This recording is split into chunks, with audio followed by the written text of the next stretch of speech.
네, 안녕하십니까. 지금 소개받은 이수영 세무사입니다.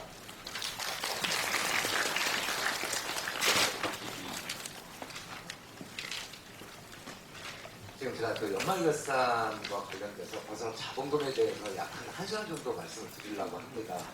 이 건설업 자본금이라는 거는 그 건설업 관리규정보는 기업진단 지침에서 규정을 하고 있는데, 이 기업진단 지침이라는 거는 저희 같은 기업진단 보고서를 발급하는 세무사나 회계사들이 자본금을 계산하는 방법을 규정하고 있고, 또한 공무원들이 자본금, 건설업체 자본금 실태조사를 하지 않습니까? 이때도 건설업 자본금을 계산하는 규정을 기업진단 지침에 의해서 계산하도록 정하고 있는 지침입니다. 그리고 여러분들이 회사의 자본금을 관리할 때에도 마찬가지로 이 지침에 근거해서 자본금을 계산해야 되는 거고, 건설업 자본금이라는 거는 건설업이 등록사업이지 않습니까? 등록사업이고 등록기준 4가지를 상시, 건설업을 영위하는 내내 상시 충족을 해야 되는데, 이 자본금과 뭐 다른 등록기준도 마찬가지입니다만 자본금과 관련해서, 자 그러면 국토교통부에서 상시 충족 여부를 어떻게 확인하느냐, 결국에는 정기결산에 의한 재무제표, 뭐 다음 시간에 실적신고 말씀드리겠지만 2차 실적신고가 4월 15일까지 여러분들 회사의 재무제표를 전송하도록 되어 있지 않습니까? 그 전송받은 재무제표를 국토교통부에서 어떤 기준에 의해서 자본금이 미달되는 게 좀 의심스러워 보이는 업체들을 혐의업체라고 해서 선정을 하고 각 시군구청에 통보를 하면은 시군구청에서 건설업자한테 그 여러분들이 그런데 걸리면 안 되겠지만 혹시라도 미달 혐의업체로 걸리게 되면은 여러분들 스스로 나 자본금이 충분하다라는 걸 입증을 해야 되거든요.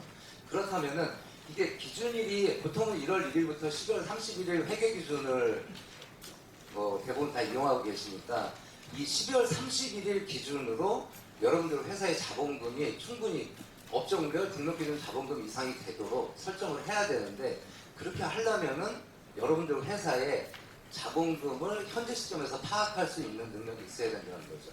그런데 제가 제 동료 세무사들한테도 강의를 하는데, 건설업 자본금 관련해서 강의를 하는데, 이게 보통 한번 강의를 하면 16시간 정도 걸리거든요. 근데 제가 이걸 1시간 동안 어떻게 설명을 할까 말씀을 드렸는데, 생각을 해봤는데, 1시간 동안 제가 이제 정리를 해가지고 말씀드리는 것만 잘 숙지하셔도 여러분들 회사 자본금을 스스로 계산해내는데 무리가 없을 정도로 제가 말씀을 드리겠습니다. 자, 건설업 자본금은 일단 여러분들이 생각하시는 일반적인 기업회계 기준에 의한 자본금과 약간 차이가 있습니다. 그 차이가 나는 부분은 아까 제가 말씀드린 기업진단 지침이고, 거기에서 각 개정 과목을 어떻게 평가하는지, 기업회계 기준과 차이가 어떻게 나는지 이 부분만 잘 숙지하시면 되고, 그 개정 과목들이 그렇게 많지는 않습니다. 제가 이제 요 다음부터 개정 과목에 대해서 말씀을 드릴 건데, 그 개정 과목이라는 게 여러분들이 건설업 자본금으로 확보할 수 있는 개정 과목들이 뭐 한 5가지에서 6가지 정도, 그 금액을 다 합하고 부채와 비교를 해서 충분한 금액이 되면은 적격인데, 그게 계산하기가 그렇게 어렵지 않습니다. 자, 그러면은 본격적으로 말씀을 드리겠습니다.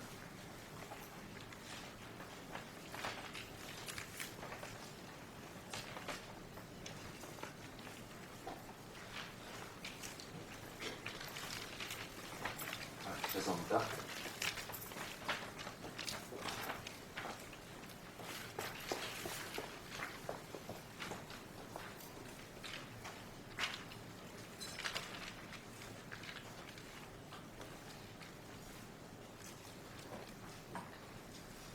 자, 1번 보시면은 자산과 부채 자본의 평가되어 있는데요. 이게 지금 빨간색을 보시면은 기업회계 기준에 따른다. 그리고 자본금 계산의 시작은 재무제표다. 그러니까 12월 31일 기준으로 지금 재무제표를 만들 수는 없지 않습니까? 하지만 가결산을 통해서 여러분들이 거래하시는 세무사사무소, 회계사무소에 가결산을 의뢰하셔서 지금 현재 시점에서 가결산을 받은 다음에 그 가결산 재무제표를 통해서 자본금을 계산하는 시작이 되는 겁니다. 재무제표란 회사의 자산, 부채, 자본에 관련된 사항을 나타내는 재무상태표하고, 손익에 관련된 사항을 나타내는 손익계산서, 이렇게 구성이 되어 있는데, 여러분들이 자본금을 계산할 땐 재무제표 중에 재무상태표만 집중적으로 검토를 하시면 됩니다.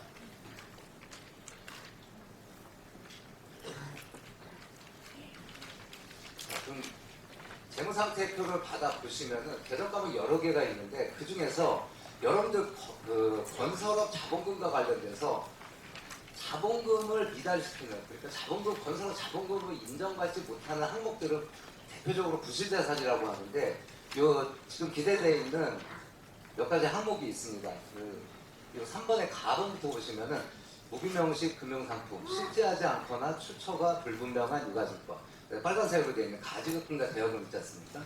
결국에는 사실은 건설업 자본금을 미달시키는 가장 큰 원인은 가지급금이니까 여러분들께서 가지급금 관리를만 잘하시면은 제가 생각하기에는 건설업 자본금이 미달나는 일은 없을 거다. 미달나서 영업정지를 받게 되는 일은 없을 거다. 이렇게 자신 있게 말씀드릴 수 있고요. 그 다음에 미수금, 미수수익, 선급금, 선납세금, 선급비용, 부도금, 장기성 매출채권, 대선 처리할 자산, 무형자산, 이 정도가 부실자산인데 이렇게 직관적으로 봐도 뭔가 건설업과 관련 없어 보이는 자산들 아닙니까? 예, 그 중에서도 특히 가지급금을 관리를 잘 하시면은 건설업을 하시는 동안 영업정지 받은 일은 없을 거다라고 말씀드릴 수 있습니다. 자, 그러면은 여러분들이 세무사무소에서 가결산 재무제표를 받았습니다. 그래서 재무상태표를 들춰보시면은 제일 먼저 나오는 항목이 자산 항목입니다. 자산 항목 중에서 현금인데, 현금은 사실 만약에 12월 31일 기준일을 가정을 해보면은 우리 회사에 내가 현금이 1,000만 원이 있었다, 5천만 원이 있었다 숫자는 올려놓을 수 있지 않습니까? 그러나 현금이 실제로 5천만 원이 있었는지 1,000만 원이 있었는지 100만 원이 있었는지 알 수 있는 방법은 없는 거죠. 그러니까 일반적으로 재무상태표 자본총계의 1%만 인정을 해주는 겁니다. 이 재무상태표의 자본총계란 재무상태표를 들춰오면은 맨 밑에서 두 번째 줄에 기재되어 있는 금액이 자본총계인데, 그 자본총계가 예를 들어서 2억 5천만 원이다. 그러면 1%니까 250만 원만 인정을 해주는 거죠. 그럼 여러분들 재무상태표에 현금이 가정을 해보면 500만 원이 기재가 돼 있어도 자본총계의 1% 250만 원만 인정을 해주고 250만 원은 인정을 안 해준다, 이렇게 생각하시면 되겠습니다. 이건 매우 간단한 방법으로 확인을 할 수가 있고요. 그 다음에 건설업 자본과 관련돼서 인정받을 수 있는 가장 대표적인 항목이 예금입니다. 그리고 나중에 말씀을 드리겠지만 만약에 자본금이 현 시점에서 부족하다라고 하면은 대표적으로 인정받을 수 있는 예금으로 부족한 금액을 보충시켜 놓는 이런 개념 과목이 되겠습니다. 예금은 기준일 현재 12월 30일 현재 회사가 얼마를 보유하고 있다라고 하면은 사실은 그 금액을 다 인정해 주는 게 맞습니다. 그런데 이게 일시적으로 12월 31일을 기준으로 전날 또는 그 전전날에 예를 들어서 1억이 부족하다 그러면은 일시적으로 1억을 보충을 해놓고 1월 2일, 3일 되면 또 인출을 하고, 이런 시도들이 빈번하게 관찰이 되기 때문에 이렇게 하면 안 되겠다 싶어서 30일 동안, 최소 30일 동안 평균 잔액으로 계산을 하고 60일간의 거래 실적, 거래 내역서를 받아서 아까 제가 말씀드린 것처럼 일시에 들어왔다 일시에 나가는 현상이 보이면은 그 계산을 인정을 안 해주겠다, 이렇게 되는 거죠. 그러면은 만약에 여러분들 재무상태표에 예금이 1억 원이 기재가 돼 있어도 그럼 12월 31일 날 1억 원을 보유하고 있다는 거지 않습니까? 하지만 그 1억 원을 다 인정해 주는 게 아니고 12월 31일을 포함한 전후 30일의 평균 잔액만 인정을 해준다는 거죠. 그러면은 30일은 어떻게 정하느냐? 그건 여러분들이 정하시면 됩니다. 유리한 쪽으로. 12월 31일을 기준일을 반드시 포함시켜서, 예를 들어 12월 31일이면 1일이 기준일이니까 12월 2일부터 12월 31일을 계산하셔도 되고요. 11월 31일부터 1월 29일까지 계산하셔도 되고, 12월 15일부터 1월 14일까지 계산하셔도 되고, 제일 많이 나오는 쪽으로 계산을 하시면 되는 겁니다. 그렇게 계산한 금액이 우리 회사의 재무상태표에 1억 원의 예금을 보유하고 있다. 12월 31일 날. 근데 평균 잔액을 계산해 보니까 9,500만 원밖에 안 나오더라. 그러면 500만 원은 인정을 안 해주고 9,500만 원만 인정을 해주는, 이렇게 계산이 됩니다. 다시 한번 말씀드리지만 예금은 여러분들이 다음에 말씀드린 공사 미수금과 함께 대표적으로 건설업 자산으로 인정받을 수 있는 개정 과목입니다. 자, 그 다음에 유가증권이 있는데 유가증권은 기본적으로 건설업 자산으로 인정을 안 해줍니다. 뭐 대표적인 유가증권이 비상장 주식, 뭐 혹시라도 자회사를 하나 가지고 있으면서 그 회사의 주식을 소유하고 있다라든지 아니면은 뭐 무슨 그 다른 나하고 전혀 상관없는 회사의 주식을 어쩔 수 없이 소유하게 되는 경우가 있는데 이건 건설업과 관련이 없다라는 거죠. 건설업과 관련이 없다라는 걸 어떻게 결정하느냐? 만약에 회사에 자산이 있는데 이거를 공사업과 관련돼서 즉시 이 현금을 투입할 수 있는 준비가 돼 있는지 안 돼 있는지를 보는 건데 비상장 주식 같은 경우에는 현금화시켜서 건설업에 투입하기에 시간적으로나 아니면 그 어떤 사실 전반적으로 이 비상장 주식을 어디다 팔 데도 없고 그러니까 건설업 자산으로 인정을 안 해주는 게 기본적인 원칙입니다. 그러나 여러분들이 등록 기준과 관련돼서 공제조합 출자는 반드시 하셔야 되지 않습니까? 출자 증권 예를 들어서 전문가서 실력건축공사업, 뭐 집안조성 포장공사업 등록 기준 자본금이 1억 5천만 원이면 최소 5천만 원 이상은 공제조합에 출자를 해야 되는데 이 출자는 등록 기준과 관련된 것이기 때문에 무조건 건설업 자산으로 인정을 해주는 겁니다. 그리고 공제조합에 출자를 하면은 약 2년, 뭐 물론 보증서도 끊겠지만 2년이 지나면은 공제조합에서 융자를 받을 수도 있지 않습니까? 뭐 60% 범위 내에서 융자를 받는다.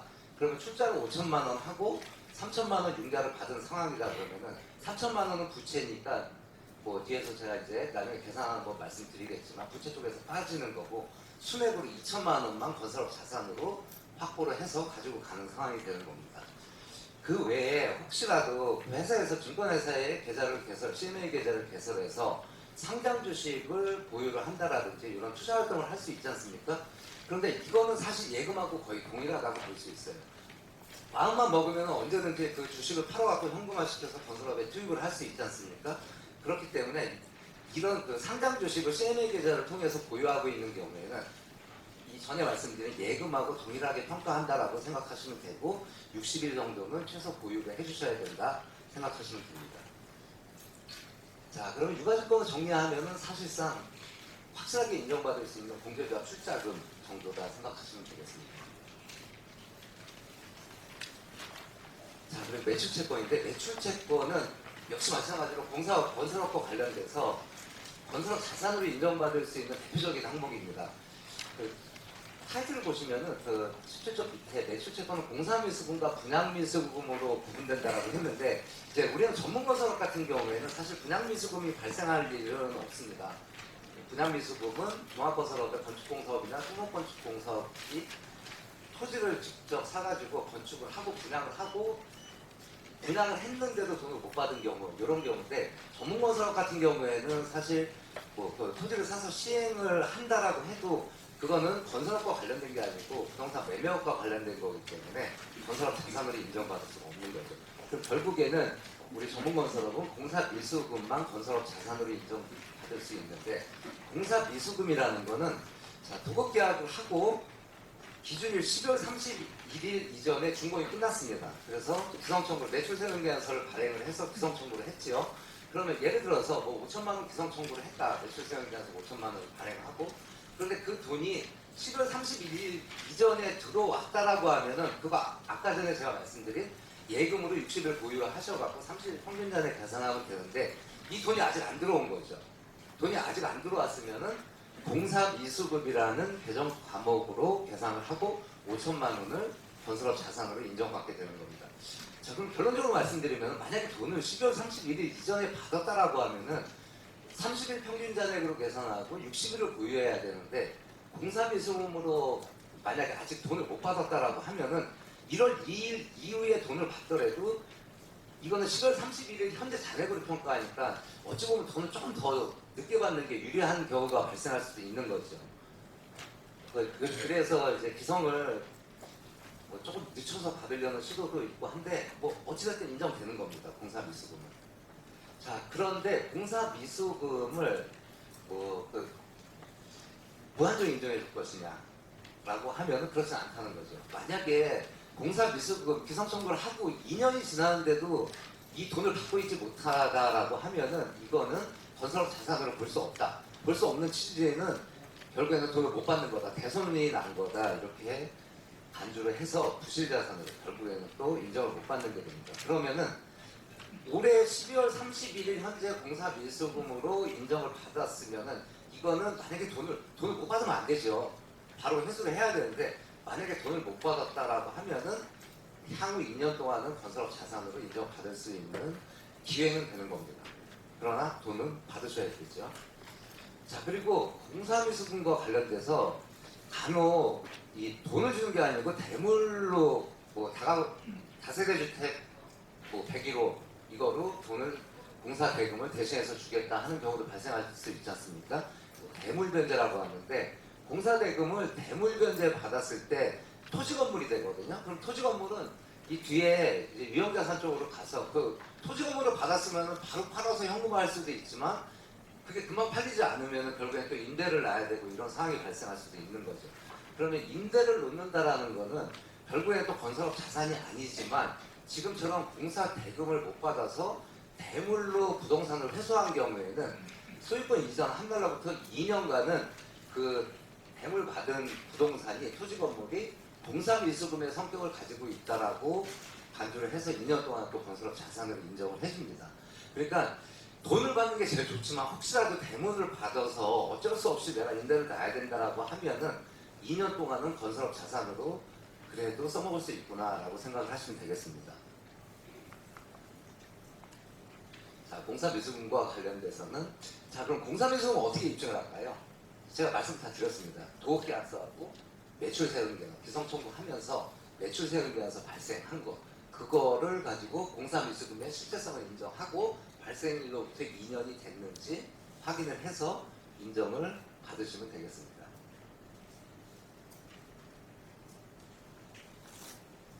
자, 그다음에 재고자산인데 이 재고자산이 사실 여러분들께서 건설업 자산으로 당연히 재고자산 당연히 인정받는 거 아니야? 건설업과 관련돼서 내가 보유하고 있는 재고자산인데 이렇게 생각할 수 있지만 반대로 인정받지 못하는 대표적인 항목이 재고자산입니다.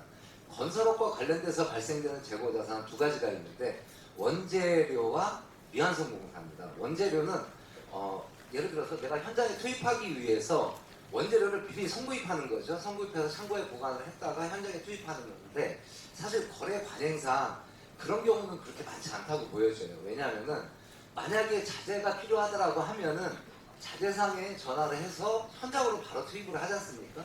그러니까 거의 내가 그 회사에서 자체적으로 창고에 보관하는 원재료는 그렇게 많지가 않다는 거죠. 혹시 있다라고 하면은 적극적으로 매입세금 계산서라든지 창고에 입고된 나가고 수불고 등을 통해서 입증을 하면 되는데 그게 사실 그렇게 간단한 문제가 아니거든요. 그리고 또 미완성 공사와 관련돼서 아까 전에 제가 공사미수금을 말씀드릴 때 도급계약을 기존의 도급계약을 하고 준공이 12월 31일 이전에 끝났죠. 그리고 세금계약서를 발행해서 기성 청구를 했는데 12월 31일까지 돈을 못 받으면 그건 공사미수금입니다. 그런데 이 미완성 공사는 도급계약을 하고 12월 31일이 됐음에도 준공이 아직 안 끝나고 현장에 걸쳐 있는 거죠. 내년 이후에 준공이 끝나는 거죠. 그러면은 24년 1월 이후에 준공이 끝나기 때문에 기성 청구는 24년에 할 수 있지만 회사 입장에서는 이미 원재료라든지 인건비라든지 현장에 투입된 금액들이 있지 않습니까? 그 금액이 미완성 공사입니다.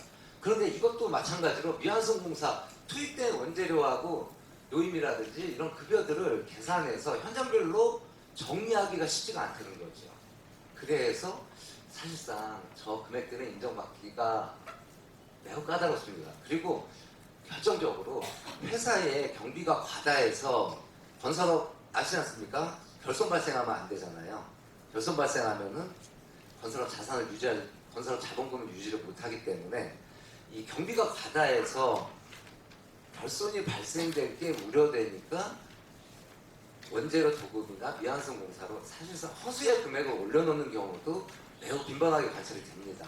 그래서 기업진단 지침에서는 18조 1항에 보시면은 일단 뭔가 인정을 해주는 것 같이 얘기를 하다가 2항 보면은 원재료는 이와 유사한 재고자산은 그냥 부실자산으로 본다. 결국엔 인정을 안 해준다. 이렇게 되는 거죠.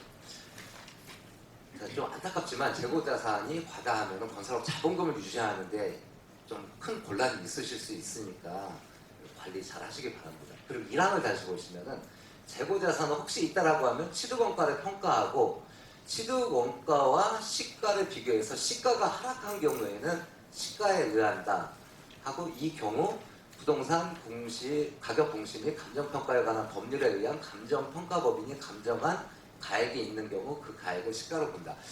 요거는 일반적인 업종 같은 경우에는 별로 해당이 없지만 조경식재 시설물 공사업의 주력 분야가 조경식재공사인 경우에 혹시 간혹 보면은 감정평가 수목 재고자산에 대해서 감정평가를 받아서 나는 이 감정평가 받은 금액으로 인정받고 싶다 이렇게 문의하시는 분들이 많이 계셔요. 근데 원칙적으로 보면은 감정평가를 받았어도 내가 당시에 취득한 가액보다 금액이 떨어졌을 때만 그 금액을 인정을 해준다는 거죠. 그러니까 예를 들어서 묘목을 500만 원 주고 묘목을 밭에다가 심어놨어요. 근데 10년이 지나니까 이 500만 원 묘목이 시가로 감정평가를 해보니까 5천만 원이 됐습니다. 그러면 그 5천만 원 인정해 주는 게 아니에요. 사실은 저 조문을 보면은 5천만 원 인정해 주는 게 아니고 그냥 500만 원만 인정을 받게 되는 거죠. 물론 이제 현장에 식재를 하고 남은 금액들만 인정을 받겠지만 감정평가 금액이 취득가액을 초과했다고 해서 그걸 다 인정해 주지는 않습니다. 그럼 결국에는 재고자산은 이렇게 보나 저렇게 보나 건설업 자본금을 유지시키는 데 있어서 매우 불리한 항목이 된다, 이렇게 생각하시면 되겠습니다.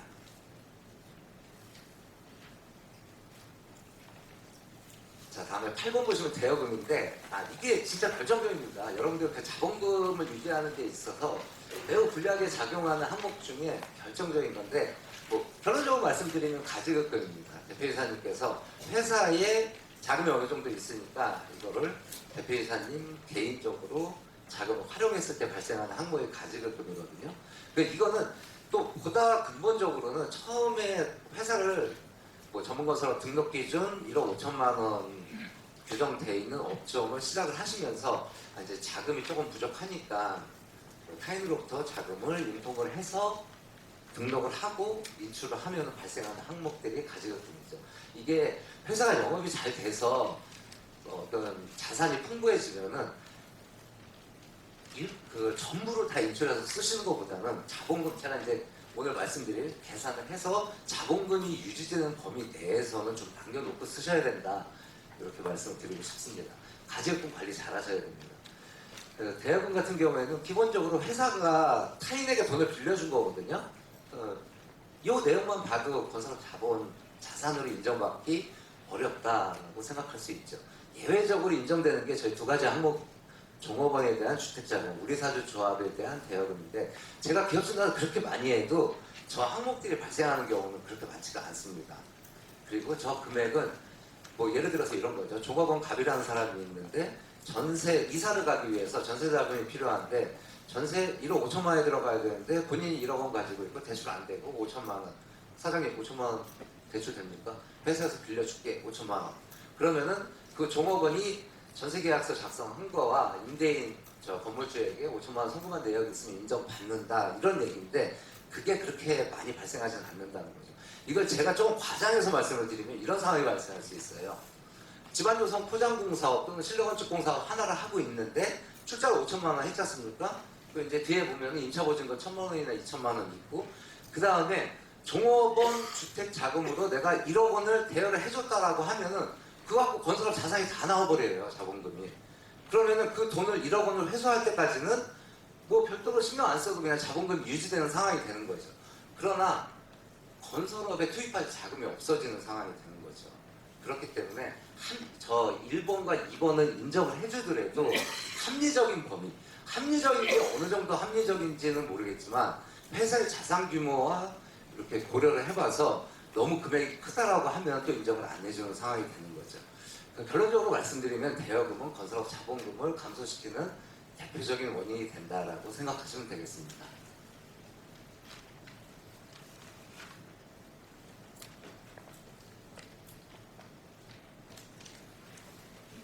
자, 선급금입니다. 선급금은 사실 이게 선급금이 뭐냐면은 내가 얻은 그 재화나 용역, 서비스를 아직 받지 못한 상태에서 돈을 먼저 준 거거든요. 자, 근데 우리 전문건설업 같은 경우에 재화도급이 안 되지 않습니까? 그러니까 만약에 원동사가 종합이고 저희가 이제 전문이면은 종합에서는 선급금을 저희한테 줄 수 있는 상황이 발생을 해요. 뭐 예를 들어서 도급계약서 3억짜리 공사를 제가 받으면은 원도급한테 내가 지금 그 뭐 원재료라든지 아니면 인건비 선투입을 해야 되니까 5천만 원 1억 선급금 주세요. 선금 주세요 할 수 있죠. 그런데 그러면은 그 종합건설업은 선급금으로 자산으로 올려놓으면은 그 공사 계약이라든지 이런 조건들을 따져서 인정을 받을 수가 있지만 우리 전문 같은 경우에 재화도급이 안 되다 보니까 사실 선급금을 줄 일이 그렇게 발생을 할 일이 없다는 거죠. 그리고 어찌 보면 또 선급금이 있으면 건설법에 위배되는 상황이 발생할 수도 있는 거고요. 하지만 그런 어떤 공사 하도급과 관련된 선급금이 아니고 원재료 사실 이것도 뭐 그렇게 크게 발생하는 건 아니지만 뭐 한 2년 전에 철근값이 막 폭등한 적이 있지 않습니까? 그러면 내가 현장에 투입을 해야 되니까 철근 콘크리트 공사 현장에 투입하기 위해서 미리 성금을 일부 주고 원재료 내가 다음 달에 철근이 이만큼 필요하니까 성금을 얼마를 줄 테니까 미리 좀 확보를 해두자. 이런 경우에 인정받을 수 있겠죠. 그러면 만약에 그런 조건으로 성급금이 뭐 한 2천만 원 정도가 나갔다라고 하면은 마지막에 어떻게 정리될까요? 현장에 투입되면은 자재상으로부터 매입세 계약서를 받지 않습니까? 그리고 이 철근 전체 가격이 1억 원이다. 내가 2천만 원 성금을 줬다라고 하면은 나머지 잔금 8천만 원만 주면 되지 않습니까? 이런 정황들을 입증을 해서 성급금을 확인받을 수 있는 거죠. 이 정도 예외 빼고는 사실 성급금은 우리 전문건설업에서는 건설업 자산으로 인정받기 어려운 개정 과목이다. 이렇게 정리하시면 되겠습니다. 뭐 계속 인정 안 되는 것만 말씀드리니까 안타깝긴 한데 뭐 지금 규정이 그러니까 어쩔 수 없습니다. 자, 그리고 보증금입니다. 보증금은 우리가 건설업 자산으로 인정받을 수 있는 대표적인 항목 중에 하나이기도 합니다. 사무실 임차보증금과 관련돼서 사무실은 등록기준 중에 하나 아닙니까? 등록기준 네 가지: 자본금, 기술능력, 보증가능 금액 확인서, 그다음에 사무실, 시설장비 중에 사무실. 사무실을 자가로 구입할 수도 있죠. 자가로 구입하게 되면은 토지 건물 유형자산 쪽에 들어가는데 사업 초기에는 자가로 구입하시면 안 돼요. 그러니까 물론 이제 전액 현금을 투입해서 사무실을 자가로 구입하시면 좋지만 이게 또 부동산을 구입할 때는 아무래도 대출을 받게 되지 않습니까? 그러면은 뭐 예를 들어서 지식산업센터나 아니면 오피스텔 뭐 2억짜리를 구입하면서 대출을 1억을 받았다 그러면 부채 1억이 올라가니까 그때부터 부채 비율이 악화돼서 입찰을 한 2년, 3년 동안은 입찰을 못 보는, 공공입찰에 참여를 못하는 그런 결정적인 원인이 되거든요. 그리고 대부분 시작 단계에서는 또 이제 자금을 건설업에 투입을 해야 되니까 임차를 해가지고 사무실을 유지하죠. 그러면은 임차보증금 뭐 예를 들어서 1,000만 원에 월세 100만 원 하면은 그 임차보증금은 건설업 등록기준과 관련된 거니까 무조건 인정을 받는 거죠. 그런데 무조건 인정을 받는데 자, 인정받는 조건은 임대차 계약서가 있어야 됩니다.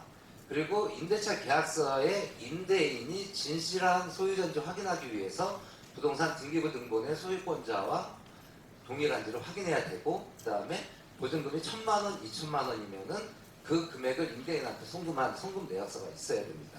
이렇게 구비가 되면은 저거는 무조건 인정받는 개정 과목이다 생각하시면 되는데, 이게 간혹 그런 경우가 또 있죠.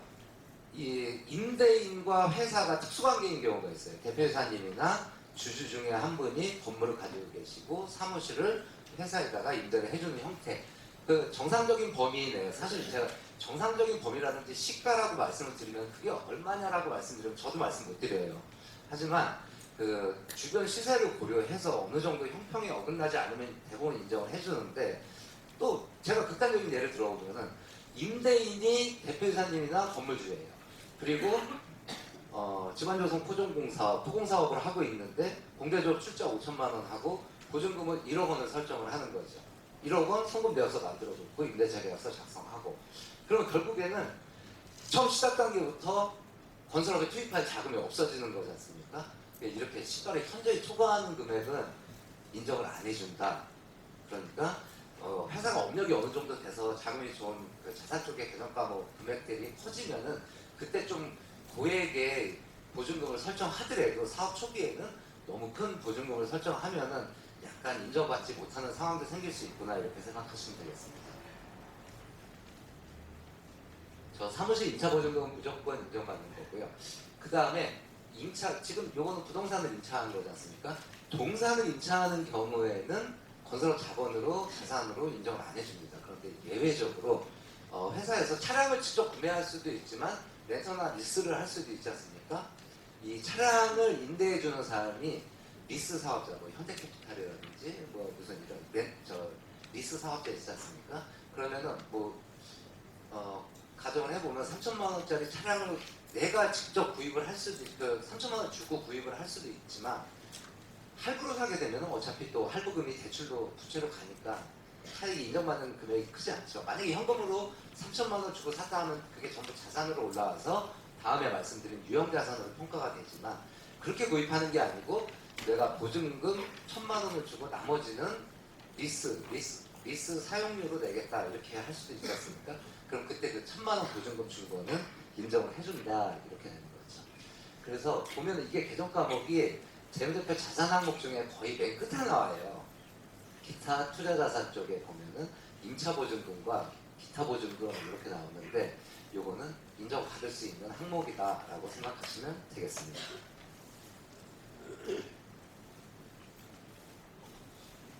자, 그 다음에 유형자산. 아까 제가 말씀드린 예를 들어서 말씀드린 것처럼 차 있어야 되지 않습니까? 뭐 트럭도 있어야 되고 또 뭐 대표이사님 영업하시려면은 차를 타고 다니셔야 되니까 차량 같은 거 있어야 되고요. 그 다음에 사무실에서 뭐 어떤 공무를 보려면은 컴퓨터도 있어야 되고 그 다음에 사무실 인테리어도 해야 되고 이런 것들이 유형자산에 해당합니다. 그 대표적인 유형자산을 보면은 토지 건물도 있을 수 있는데 토지 건물은 그 보통의 경우에는 우리 전문건설업 같은 경우에는 토지 건물을 자가로 아까 제가 말씀드린 것처럼 사무실을 자가로 가지고 있는 경우 외에는 토지 건물을 사실 보유할 일이 그렇게 많지가 않아요. 그 종합건설업은 자기가 뭐 시행을 하겠다라고 하면은 토지를 살 수도 있지만 우리는 사무실 용도 외에는 건설업 자산을 인정받을 수 있는 게 많지가 않거든요. 만약에 보유를 하고 있다라고 하면은 그거는 임대용 자산이 될 수 있는 거죠. 회사가 자금 여력이 있을 때 뭐 예금으로 보유한다든지 이자 얼마 안 나오니까 아까 말씀드린 유가증권 뭐 상장회사에 투자를 할 수도 있고 그 외에 뭐 건물을 사가지고 임대를 해서 부동산 임대 수익을 올릴 수도 있는데 이렇게 되면 이건 건설업 자산이 아니라는 거죠. 그러니까 토지 건물은 건설업 자산으로 인정받기 어려운 항목이다. 다만 아까 대물 변제 받았을 때는 2년 동안은 인정을 해주고요. 공사미수금으로 봐서. 그 다음에 그 외의 항목들은 차량 운반구, 기계장치, 비품, 시설장치, 뭐 시설장비 이런 것들이 있는데 이 항목들은 이런 거죠. 만약에 차량을 3천만 원 주고 샀다 그러면은 이 차량이 계속 그 금액이 3천만 원 유지되는 게 아니잖아요. 그러면은 회계학에서는 어떻게 보냐면은 요거를 뭐 기준 그 사용 연도를 정해요. 그래서 만약에 차량이면 5년 동안 사용할 수 있다. 물리적으로 사용할 수 있다는 게 아니고 요거는 5년 동안 비용 처리를 해라. 그럼 만약에 정액으로 5년이면은 1년에 600만 원씩 비용 처리가 되지 않습니까? 이런 거를 감가상각이라고 그러는데 1년이 지나면은 차량 3천만 원 밑에 괄호 열고 600만 원 써주면은 순액 그 600만 원 빼면 2,400만 원이 남지 않습니까? 장부가액을 차량가액을 2,400만 원으로 평가를 하는 거예요. 그럼 결국에는 차량이 됐든 기계장치가 됐든 직기 비품 컴퓨터가 됐든 5년이 지나면은 장부가액이 0에 가까워진다는 거죠. 사용 연수가 5년이라는 거죠. 그러면은 건설업에서 볼 때는 취득한 지 5년이 지나면 자산 평가액이 없어지는 거예요. 그러나 우리가 세법에서는 만약에 그 올해 그 어떤 소득 금액을 계산해 보니까 경비가 좀 많아서 굳이 감가상각을 안 해도 될 것 같은데 하면은 안 할 수도 있어요. 그러면 결국에는 그게 결산에 반영이 되면은 재무제표가 감가상각을 안 한 상태로 마감이 돼버리는데 그렇게 됐을지라도 이 자본금을 계산할 때는 정상적으로 감가상각을 한 거로 간주를 하고 5년의 기간 동안 정액으로 감가상각을 한 걸로 계산을 한다는 거죠. 그럼 결국에는 5년의 기간 동안 5분의 1씩 내 자산이 사라진다 이렇게 생각하시면 되겠죠. 그리고 요거는 그 저 차량이라든지 아니면 기계장치, 제가 말씀드린 직기 비품, 시설장비 이런 거는 건설 자본 자산으로 인정받는 항목입니다. 이거 없이 영업을 할 수가 없지 않습니까? 자, 그렇게 해서 마지막으로 건설업 자산으로 인정받는 걸 말씀드렸고요. 그 유형자산과 관련돼서 유형자산은 사용 기간이 장기에 걸쳐서 어떤 회사의 영업과 관련돼서 투입이 되는 항목이라고 보시면 무형자산 항목인데 어떤 눈으로 볼 수 있는 항목이라고 하면 무형자산은 눈으로 실체를 판단할 수가 없는 거예요. 역시 마찬가지로 사용 기간은 장기에 걸쳐서 있는데 이런 게 그렇게 많지가 않거든요. 사실 저 이런 거 보시면 시설물 기부채나 이런 거 많지 않습니다. 이번 산업재산권 가끔 이런 거 있죠. 특허법 대표이사님이나 아니면 뭐 직원분들 중에서 좀 능력이 있으신 분들이 어떤 발명 이런 거를 해서 특허에 등록했다라고 하면은 그 특허에 출원되는데 소요되는 비용이라든지 뭐 변리사 비용, 특허청에 납부하는 수수료 이런 것들을 무형자산으로 계산을 해놓고 이거를 자산화 시킨 다음에 아까 말씀드린 강타상각처럼 이렇게 차감해 나가면 되는데 이 케이스도 그렇게 많이 발견되진 않더라고요. 그러면 이제 그 4호에 보시면 빨간색으로 되어 있는 거. 소프트웨어는 좀 흔하게 사시지 않습니까? 뭐 예를 들어서 고액의 소프트웨어들이 있잖아요. 캐드 프로그램 뭐 아니면은 뭐 진짜 엑셀 프로그램 이런 것도 내가 사면은 회사의 자산이 되는 거죠. 이런 외부에서 구입한 소프트웨어는 인정을 해주겠다. 그리고 그러니까 무형자산도 사실 자산으로 인정받을 수 있는 기회가 그렇게 많지는 않은 거죠. 자, 그래서 제가 이렇게 1번, 2번 항목으로 인정되는 금액들을 기재를 해놨는데 소프트웨어 정도다 생각하시면 되겠습니다. 자, 그러면은 이렇게 자산 항목들 여러분들이 그 가결성 재무제표를 받아오면 제가 말씀드린 항목 중에서 크게 벗어나는 항목들이 발견되진 않을 거예요. 그리고 그런 항목들이 발생된다라고 하면은 그거는 건설업 자산과 관련이 없는 거라고 생각하시면 되고 지금 자산 항목 정리해 드린 것 중에서 인정되는 금액, 인정되는 범위가 얼마인지만 정확히 계산을 하시고 관리를 하시면은 여러분들 자본금을 관리할 수 있다라는 거죠. 그러면은 지금까지는 제가 자산과 관련된 항목을 말씀드렸고 이번엔 부채와 관련된 거를 말씀드릴 텐데 부채는 자산은 회사의 자산이지 않습니까? 이 재무상태표가 어떻게 구성되어 있냐면 회사가 자산을 취득하는 데 있어서 이 자금이 어떻게 조달되는지 타인한테 내가 의무를 부담하고 있으면 부채고 그 다음에 투자자들, 주주들이 자금을 투입을 했다 그러면은 자본이 되는 거죠. 그 자본을 계산하는 게 건설업 자본금인데 기업회계 기준과 차이가 있어서 제가 인정되는 금액을 말씀드리는 거고. 그러면 부채는 자 이렇게 건설기업진단지침에서 이렇게 생각합니다. 누락될 가능성이 있다라고 생각을 하는 거죠. 왜냐하면은 부채가 많아지면은 회사가 건설업 자본금을 유지하는데 곤란하니까 요거를 감추면은 유리하지 않느냐. 그래서 요 감추려는 시도가 있지 않느냐라고 생각을 하는 거죠. 이게 계속 의심하는 건 안 좋은데 자꾸 의심을 하니까 저희도 그거에 대응할 수밖에 없는 거죠. 대표적으로 누락될 수 있는 가능성이 있는 것들을 보면은 은행 차입금 뭐 이렇게 그걸 누락시키면 안 되지만 은행에 예금이 있고 그 다음에 또 은행에서 대출을 받을 수도 있지 않습니까? 근데 대출이 금액이 커지면은 건설업 자본금 관리하기 어려우니까 이거를 고의로 누락시키는 경우가 있을 수 있죠. 그러면은 그거는 각 은행 뭐 예를 들어서 부산은행, 하나은행에 계좌가 있다 하면은 부산은행, 하나은행 금융거래 확인서 발급해서 가져오세요 하면은 거기에 그 부채 내역이 다 나오거든요. 그거를 통해서 확인을 할 수가 있는 거죠. 그리고 또 아까 말씀드린 공제주와 출자를 뭐 등록기준 자본금 1억 5천만 원짜리 업종을 보유하면서 5천만 원 출자를 했는데 2년이 지나니까 이자가 굉장히 싸잖아요. 공제주와 융자금이. 그러니까 대부분 다 사용을 하시고요. 그러면은 이 출자를 확인할 수 있는 서류는 출자 좌수 증명원이고 53자 5천만 원 출자했다?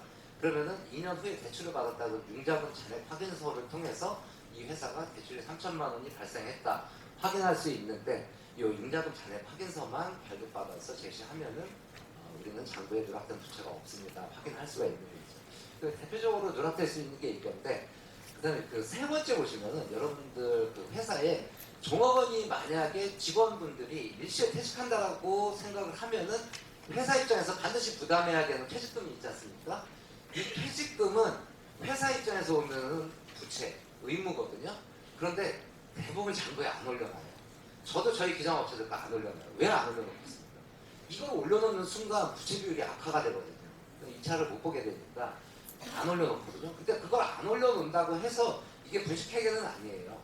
왜냐하면 저희가 건설업 자본금, 제가 진단을 하든 공무원이 심사를 하든 누락된 부채로 봐서 부채 가산을 시켜서 평가하면 되기 때문에 통상적으로 저거를 굳이 재무상태표에 올리지 않더라도 건설업 자본금을 계산할 때 반영을 하기 때문에 그게 크게 회사 입장에서 보면 굳이 저거를 올려야 되지는 않는다 이렇게 말씀드릴 수 있겠습니다. 자, 그러면은 제가 건설업 자산, 인정되는 자산과 인정되지 않는 것 중에서 여러분 인정되는 것만 정확하게 아시면 되고요. 그 다음에 부채는 혹시 누락된 부채가 있으면은 그거는 건설업 자본금을 감소시킨다 이렇게 생각하시면 되겠죠. 그 중에 대표적인 항목이 퇴직급여 충당 부채, 퇴직금 추계액이라고 하거든요. 이거라고 생각하시면 되겠습니다. 자, 그러면은 이제 구체적으로 자본금을 계산을 해야 되는데 건설업 그 기업진단 지침 3조 보면은 자본금을 계산하는 방법들이 이렇게 나와 있어요. 근데 이거를 전부 이해하고 자본금을 계산하려면 여러분들 너무 힘드셔요. 그러니까 요거는 그냥 한번 읽어보시고 자, 제가 자본금을 계산하는 방법을 말씀드리겠습니다. 자, 여러분들이 가결산 재무제표 그리고 내년 혹시라도 내년에 가을쯤 돼가 24년 가을쯤 돼서 실패조사를 받게 되면은 자본금을 계산을 해야 되지 않습니까? 그리고 지금 현재 시점에서는 가결산 재무제표를 받아서 자본금을 계산을 한 후에 만약에 미달되는 금액, 등록기준 자본금에 미달되는 금액이 있으면 빨리 뭔가로 대체를 해야지 12월 31일 기준으로 보완이 돼서 내년 3월에 법인세 신고할 적에 정상적으로 적격의 상태로 신고를 할 수가 있다는 거죠. 자, 그러면 계산을 할 때 어떻게 하느냐? 재무제표를 받아서 재무상태표 부채 총계를 먼저 기재를 합니다. 그럼 우리 회사의 부채가 총 2억이다. 부채 항목을 보면 대표적인 게 자산 쪽에 공사미수금을 발생시키기 위해서 들어와 있는 외상 매입금, 미지급 비용, 그다음에 뭐 사대보험 관련된 예수금 요 정도 항목, 그다음에 은행에서 대출받은 단기차입금, 장기차입금, 아까 전에 공제조합에서 융자받은 융자금, 장기차입금이 들어가 있겠죠. 이런 금액의 합계, 이거를 여러분들이 계산하는 게 아니고 재무제표를 받아서 재무상태표를 보면은 중간 한 3분의 2 지점쯤 되면은 부채 총계라고 한 줄이 나와 있어요. 그 금액을 저기다 기재하시면 되고요. 그 다음에 여러분들이 보유하고 계시는 업종의 등록기준 최저자본금, 실내건축공사업이면 1억 5천만 원을 기재하시는 거죠. 집안조성 포장공사업 1억 5천만 원. 만약에 면허를 2개 가지고 있다. 집안조성 포장공사업, 토공사업 하시면서 철근 콘크리트 공사업 하신다면 면허 2개니까 1억 5천만 원, 1억 5천만 원, 3억인데 특례가 적용되잖아요. 이게 5월 9일 날 그 건설산업기본법 시행령이 대대적인 개정이 있었어요. 자본금과 기술능력 특례에 관련돼서 5월 9일 이전에, 그러니까 우리가 지금 만약에 실패조사 받은 22년 12월 31일 기준으로 받을 때는 특례를 적용할 때 과거에 내가 특례 신청을 하지 않으면 특례 적용이 안 됐었거든요. 근데 5월 9일 이전에는 무조건 특례 신청을 하건 안 하건 특례 되는 걸로 간주를 해버려요. 그리고 과거에는 한 1회에 한정하여 특례를 적용해 줬는데 이런 거죠.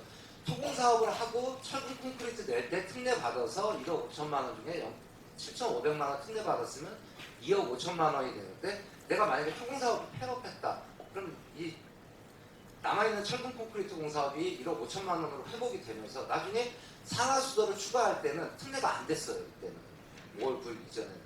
근데 올해 5월 9일부터 지금도 똑같은 케이스에서 내가 토공사업, 집안조성 포장공사업을 하고 철근 콘크리트 공사업을 추가로 낼 때 7,500만 원 특례가 되니까 2억 2,500만 원으로 등록을 한 후에 철근을 만약에 폐업을 했다 그러면은 집안조성 공사업이 1억 5천만 원이 다시 회복이 되잖아요.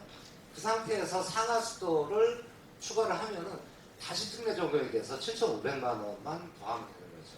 그럼 어찌됐든 지금 현재 시점에서 보면은 업종이 2개, 1억 5천만 원짜리 업종 2개면은 과거에 특례를 받은 적이 있거나 없거나 무조건 2억 2,500만 원이 되는 거죠. 그럼 토출상 3개를 하면은 2억 2,500만 원에 한 번만 되는 거니까 1억 5천만 원이 추가돼서 3억 7,500만 원. 이렇게 여러분들 업종에 등록기준 최저 자본금을 계산을 한 후에 저기다 기재를 해놓는 거죠. 그렇게 하면은 저게 이제 어떤 비교 대상이 되는 금액이 되는 거고요. 요것과 제가 아까 현금부터 시작해서 예금, 공사미수금 쭉 인정되는 금액들을 말씀을 드렸잖아요. 그것들을 모두 계산해서 더하는 거죠. 그리고 두 개, 요 건설업 자산으로 인정되는 금액의 합계, 요것과 부채 총계의 등록기준 자본금을 더한 거를 비교해서 인정되는 금액이 더 크거나 같으면 우리는 적격이 되는 거고, 만약에 저 금액이 미달을 한다, 저 위에보다 미달을 한다 그러면은 부족한 게 되는 거니까 12월 31일이 되기 전에 인정받을 수 있는 금액 예금이라든지 이런 거를 빨리 대체를 해놓으셔야 된다는 거죠. 그래야지 12월 31일이 지나면은 회복할 수 있는 기회가 없어요. 그러니까 빨리 물론 지금 이 강의가 거의 12월 31일 임박해가지고 제가 지금 말씀을 드리기 때문에 다 보완을 해놓으셨으리라고 생각은 되는데, 아직도 만약에 안 하신 분이 계시면은 가격상 재무제표 받으셔서 제가 말씀드린 방법으로 계산을 한 후에 지금이라도 빨리 대체를 해놓으셔야 된다는 거죠. 자, 그럼 구체적으로 예를 한번 들어보겠습니다.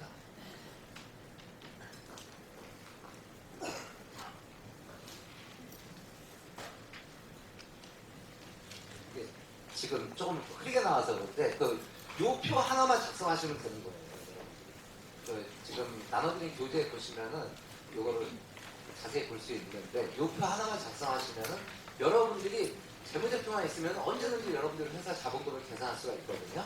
자, 그럼 요거를 위에서부터 한번 확대해서 보겠습니다. 자, 실질자본금 계산표 해서 주식회사 SX건설은 실내건축공사업을 보유하고 있네요. 그리고 실내건축공사업은 등록기준 자본금이 1억 5천만 원이잖아요. 그러니까 회사 가결산 재무제표 또는 정기결산 재무제표 중에서 재무상태표에 부채 총계를 먼저 기재를 하시고요. 그 다음에 실내건축공사업 등록기준 최저자본금 1억 5천만 원을 기재를 하시고 두 개를 더하면 3억 5천만 원이 되죠. 요게 이제 비교 대상이 되는 기준 금액이고, 우리가 인정받는 금액이 저 3억 5천만 원 이상이 넘어야 되는 거예요. 간혹 이런 질문들을 하세요. 건설업 대표님들이. 아니, 우리 회사는 공제조합 출자 5천만 원 있고 나 대출 안 받았어요. 그리고 임차보증도 2천만 원 있으니까 7천만 원이고, 그럼 내 예금 8천만 원만 보유하면, 공사비수금 없다고 쳐도 8천만 원만 보유하면은 건설업 자본금 충분한 거 아닌가요? 아니죠. 왜? 부채로 고려를 안 하시는 거죠. 회사 그러면은 부채가 무한정 많아진다고 해서 다 인정받는 게 아니잖아요. 반드시 1억 5천만 원만 계산할 게 아니고 저 부채 금액까지 합한 다음에 회사에 인정되는 자산 항목을 더해서 비교를 하셔야 된다는 겁니다. 자, 그러면 인정되는 금액을 계산해 보니까 이 회사는, 자, 현금은 제가 금액이 이렇게 크지 않으니까 일단 여기서 뺐는데, 현금 자본총계 1%는 인정됩니다. 그 금액. 그 다음에 보통예금을 보니까 12월 31일 현재 보통예금을 1억을 보유하고 있어요. 1억 원을 보유하고 있는데 이거 어떻게 계산한다고 했죠? 30일 평균 잔액으로 계산한다고 했죠? 그러니까 재무상태표에 1억이 다 전액이 인정되는 게 아니고 30일 평균 잔액만 인정되고 60일 거래 내역을 봐서 이 금액이 대표님 명의로 들어왔다, 대표님 명의로 빠지면 안 돼요. 일반적인 정상적인 지출은 되는데 그 대표님 명의로 인출이 자꾸 발생하면 안 되니까 이 계산 그냥 꽉 묶어둔다고 생각하시고요. 이렇게 해서 1억 원을 인정받고요. 그 다음에 공사미수금 비중에 기성을 청구해서 매출세금에서 발행한 게 5천만 원이 있는데 12월 31일 현재 보니까 아직 돈을 못 받고 있어요. 그러면 공사미수금으로 인정을 받죠. 이 돈이 1월 2일 날 들어와도 돼요. 이건 무조건 인정받는 거예요. 단 2년이 넘지, 발생일로부터 세금계산서 끊은 날부터 2년이 넘지 않으면 무조건 인정받을 수 있다. 그럼 이건 어떻게 입증할까요? 도급계약서하고 세금계산서, 매출세금계산서가 결정적이죠. 그 금액, 매출세금계산서 허위로 끊지 않지 않습니까? 매출세금계산서를 통해서 실체성 입증하고 발생일까지 입증할 수가 있는 거죠. 그 다음에 이 대표적인 배정 과목들인데, 출자금 이거 없으면 등록기준 미달이잖아요. 무조건 있는 거죠. 출자금 5천만 원 있는 거죠. 그럼 여기 왜 그럼 부채는 기재를 안 했을까요? 아까 부채 더해서 비교하는 금액을 올려놨잖아요. 거기에 포함되어 있는 거죠. 자, 출자금은 공제조합, 전문건설 공제조합, 출자가스 증명원. 기계설비는 기계설비 공제조합, 출자가스 증명원. 그 다음에 부채가 누락되는 게 있는지 확인을 해야 되니까 융자금 잔액 확인서. 12월 31일로 발급을 하시는 거죠. 자, 그러면 5천만 원 인정. 여기서 약간 이런 분들도 계셔요. 어떤 분이냐면, 자, 만약에 출자로 5천만 원 하고 3천만 원을 대출을 받았다라고 가정을 해볼게요. 그러면은 만약에 이 3천만 원을 회복시키려면은 예금으로 60일을 보유해야 되잖아요. 그렇죠? 근데 저 3천만 원은 그냥 예금으로 상환을 해버리면요. 상환되고 1월 6일 날 다시 공제조합 문 열면 대출 받을 수도 있잖아요. 두 가지 효과가 있어요. 예금을 3천만 원을 60일 보유 안 해도 되고 부채 비율이 확 떨어지죠. 그러니까 이렇게 약간 번거로울 수도 있지만 이렇게 하시는 분들도 계시는데 제가 보니까 좋은 방법이더라고요. 그러니까 여러분들 이제 업종 평균 비율에 이렇게 비교를 해봤을 때 부채 비율이 약간 그 경계에 있는 분들, 지금 22년도 기준 평균 부채 비율이 나와 있어도 내년 7월 이후에 평균 비율이 더, 요즘 보니까 부채 비율이 점점 떨어지는 추세더라고요. 더 떨어지면은 올해 거 기준으로 딱 맞춰놨으면 내년에 안 될 수도 있잖아요. 그러니까 뭐 출자금을 상환하고 다시 대출 받는 것도 1월 달에 대출 받는 것도 방법이겠구나 하는 생각이 들더라고요. 자, 그래서 출자금 5천만 원은 무조건 인정받는 금액이고요. 아까 임차보증금 말씀드린 거, 사무실 등록 기준과 관련돼서 이거는 당연히 인정받는 거죠. 단 임대차 계약서 있어야 되고 보증금 1천만 원 송금한대요. 당연히 있어야 되고요. 이 보증금과 관련돼서 과거 뭐 한 10년, 15년 전에 계약을 하고 계약 연장 뭐 그냥 단서 있잖아요. 동의 없이 연장한다. 그러니까 10년 전거 막 못 찾는 분도 계시더라고요. 근데 이 금액 크지 않으면 일반적으로 인정을 해줘요. 뭐 10년 전거 송금 영수를 못 찾을 수도 있으니까요. 그런데 최근에 임대차 계약 이사를 하셨다거나 아니면 최근에 등록하신 분들은 저 임차보증금 송금 내역 반드시 확보해 놓으시면 됩니다. 자, 위험자산은 아까 전에 말씀드린 뭐 차량이라든지 비대전기, 비대정치, 비품 뭐 이런 거. 자, 이거 유형자산과 관련된 실체성은 어떻게 입증하죠? 차량 등록증 제시하면 되죠. 기계 같은 경우에는 등록증이 있는 것도 있고 없는 것도 있지만 감가상각 명세서 보면 다 올라가 있고 기품, 컴퓨터 이런 것도 다 올라가 있는데 그게 매입세금 계산서가 없이 세무사 사무실, 여러분들 거래하시는 세무사 사무실에서 감가상각 명세서 올려주질 않아요. 그러니까 저거는 감가상각 명세서에 올라 있으면은, 그리고 정상적으로 감가상각을 하면은 자산의 실체성은 있다라고 확인을 하는 거죠. 근데 차량 같은 경우는 금액이 워낙 못 가니까, 그리고 반드시 등록을 해야 되니까 등록증을 제시를 하는 거고요. 자, 이렇게 해서 인정되는 거 이외에 더 있을 게 있을까요? 제가 볼 땐 그렇게 흔치가 않아요. 뭐 아까 전에 그 예외적으로 말씀드린 것처럼 종업원 주택자금이 뭐 소액 뭐 한 2천만 원 정도 대출해 준 게 있다. 그럼 여기 올라가겠죠. 그런 금액들 아주 예외적인 거 빼고, 재고자산 여기 올라갈 일이 없는데 나는 진짜 적극적으로 한번 입증을 해보련다 해가지고 수불부어 작성하고 만약에 했다 하고 올라갈 수 있는 거죠. 근데 사실 쉽지 않아요. 이게 원재료와 관련돼서 재고자산이 발생하는 경우가 철강구조물 같은 경우에 이제 제조업과 겸업을 하면서, 그건 이제 나중에 안분을 하겠죠. 아니면 도장 습식방수 공사와 관련돼서 페인트 소매업도 하시면서 공사업도 하시는 분들 뭐 이런 경우 정도, 아니면 실내 건축 하시면서 자재 직접 이렇게 또 매입해서 보관하시는 분들, 이 정도 외에는 재고자산을 인정받기 힘들다 보시면 되죠. 자, 그럼 인정받는 금액을 다 더해보니까 2억 2천만 원이네요. 아까 우리 기준금액이 부채 2억에 1억 5, 실내 건축 공사업 1억 5천에 3억 5천이었잖아요. 그리고 인정받는 금액이 2억 2천인 거죠. 그러면은 3억 5천만 원에서 2억 2천만 원을 빼면은, 만약에 인정되는 금액이 3억 5천만 원 이상이 됐으면은 더 이상 할 거 없는 거예요. 그냥 적격인 거죠. 근데 지금 이 회사를 보니까 기준 금액은 3억 5천만 원인데 인정되는 자산 항목 총 합은 2억 2천만 원인 거예요. 그럼 1억 3천만 원이 미달하고 있잖아요. 이 1억 3천만 원이 미달을 했기 때문에 이 상태로 12월 31일이 지나서 내년 3월에 법인세 신고하고 4월 15일까지 2차 실적 신고하고 재무제표 전송돼버리면은 가을 돼가지고 자본금 미달 혐의업체로 선정돼서 실체조 조사 받을 가능성이 굉장히 높은 거죠. 그러니까 12월 31일이 되기 전에 저 인정 못 받는 금액 1억 3천만 원 이상을 아까 말씀드린 인정받을 수 있는 금액으로 대체를 해야 되는데, 그렇다고 공사미수금으로 인정받기 위해서 허위의 매출세금계획서를 막 발행할 수는 없지 않습니까? 그리고 뭐 쓸데없이 막 자산을 구입할 필요도 없고요. 그러니까 대부분은 방법이 예금으로 대표님께서 예금을 다시 회사에 투입을 해서 1억 3천만 원 이상으로 예금을 투입을 해서 그걸 어떻게 해요?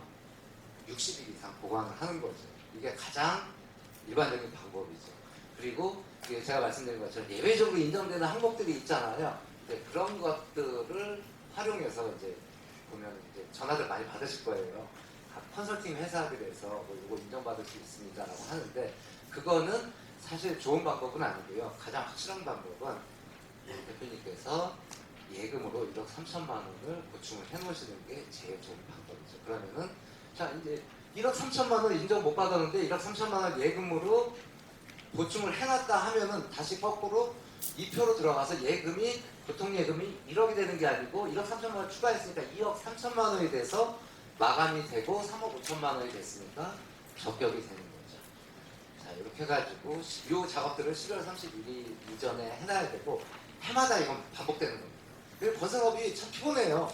근데 그럴 수밖에 없는 게 등록사업이지 않습니까? 아무나 못하는 거잖아요.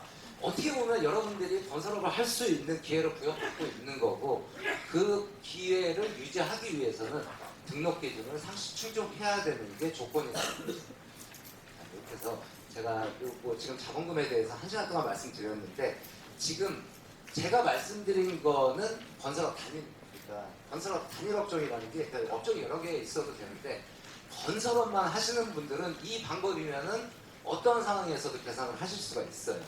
그런데 단 건설업을 하시면서 제조업, 뭐 금속구조물, 참고, 온실공사, 기계설계공사 이렇게 이런 업종 같은 경우에 제조업 겸업하시는 분들 계시잖아요. 또 실내건축공사업 하시면서 전기공사업도 하시는 분 계시고 전기공사업은 건설업 아닙니다.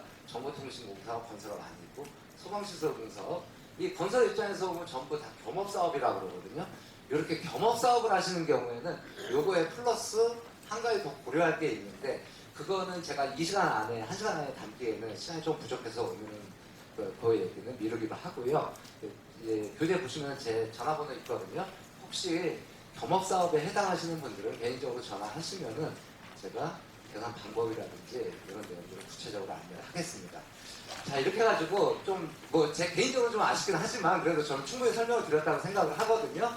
여러분들 자본금 상시 충족을 위한 자본금 계산 방법 제가 말씀드린 거로 활용하시면은 부족함이 없으리라 생각됩니다. 이상 마치겠습니다. 이 수고해주신 이종철 이사님께 큰 박수 다시 한번 부탁드리겠습니다. 네, 다음 순서는 우리시의 황성식 경영정책부장님의 2023년도 건설공사 실적신고 작성 방법에 대한 강의가 있겠습니다. 모두 큰 박수로 맞이해 주시기 바랍니다.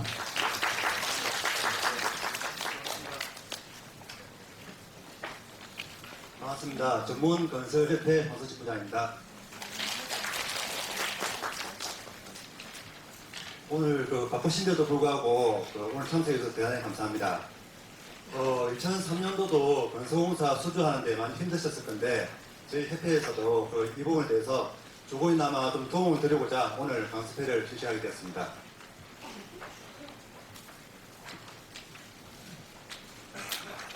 (2024년도) 전문건설공사 실적신고 작성 안내에 대해서 말씀드리겠습니다.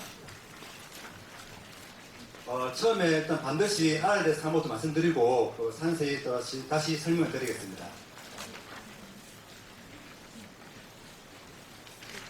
이번 실적신고는 저희 협회하고 대한건설협회, 설계협회하고 통합 시스템을 구축했습니다. 이 시스템에는 국토교통부도 참여를 같이 해가지고 이번 시스템은 반드시 여기에만 입력하시고 출력된 서류로서 인정을 하고 있습니다. 그래서 입력할 때는 신설공사하고 유지보수공사를 모두 상비 시스템에 통하여 협회를 신고하시면 되는데 이때 신설 유지보수공사 구분하는 부분은 저희 교재 156페이지에 상세히 표시되어 있습니다. 그거 보시고 입력하시면 되겠습니다. 작년까지 유지보수공사는 필수권에 하고 신설은 저희 협회 한다고 많이 번거로우셨을 건데 이런 부분에 저희 협회도 그렇고 많이 건의해가지고 올해부터는 신설이든지 유지보수든지 저희 협회로 신고 바로 하시면 되겠습니다. 그리고 실적 신고는 2월 15일까지 신고를 꼭 해주셔야 되고 그리고 재무제표는 4월 15일까지 제출하시면 되겠습니다. 개회는 5월 30일까지인데 이때는 입력을 끝나고 서류도 그날까지 꼭 도착을 해야 됩니다. 2023년도에 공사 실적이 없는 업체도 무실적으로 신고하게 되면은 재무제표, 기술자 등 실적의 평가 항목을 제출하면은 평가를 받을 수가 있습니다. 그리고 참고로 이 내용은 저희가 회원사님 보기 편하게 저희 작성함으로써 오른쪽에 보시면은 교재 7페이지에 내용 있는 부분 다 자세하게 나와 있습니다. 신고 기한 내에 접수된 사항 외에 누락 내용이 있을 경우에는 접수 기한 이후에는 추가 접수가 불가합니다. 그리고 기성실적 증명서는 실적 서면서의 상호 대표자라든지 이런 부분이 누락이 있으면 안 되고 다 입력을 해주시면 됩니다. 그리고 재무제표는 반드시 세무대리인의 확인을 받은 원본인데 이때는 도장을 지킨 게 사이 간이하거나 안 그러면充공을 하시면 되겠습니다. 그리고 손익계산서상 매출액은 건설 매출액과 기타 개업 매출액으로 구분해가지고 지정되어야 합니다. 보유업종이 2개 이상인 경우에는 업종별로 구분하여 신고하되 반드시 하도받은 건설업종으로 건설공사 실적을 검정 입력하시면 되겠습니다. 건설업종의 업무 내용에 속하지 않는 공사의 경우에는 실적으로 인정되지 않고 허위 실적 신고 시 행정처분을 받을 수가 있습니다. 사무시장 진출로 전문건설 사업자가 종합공사를 수주한 경우에는 종합공사로 신고해야 종합공사 실적 관리를 받을 수가 있습니다. 근본에 시스템 할 때 아까도 말씀드렸지만은 고토교통부에서 같이 저희가 하다 보니까 기스폰에 입력된 자료 있지 않습니까? 그 자료를 클릭하시면은 웬만한 데이터는 다 불러옵니다. 그래서 공사금이 큰 것들은 이렇게 클릭하시면은 입력하는데 좀 많이 좀 편하게 입력이 가능할 것 같습니다. 이 부분은 제가 1차 교육을 마치고 시연을 통해서 한번 보여드리도록 하겠습니다.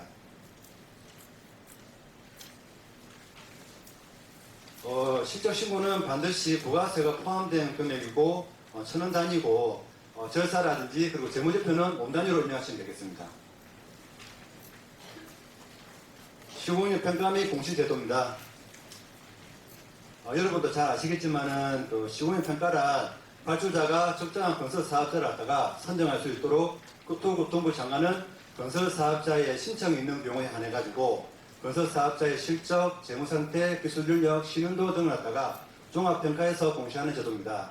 평가는 연 1회 정기평가하고 적용기간은 매년 8월 1월부터 해가지고 2년도 7월 말까지입니다. 15년 평가 공시는 협회는 국토교통부 장관으로부터 해가지고 전문 건설 사업자의 15년 평가 공시 및 건설공사 실적에 대해서 위탁을 받았습니다. 협회에서 매년 7월 말까지 정보통신망에 저희 공시를 하고 전문 건설 사업자의 수첩에 기재를 하고 재증명을 발급을 하고 있습니다.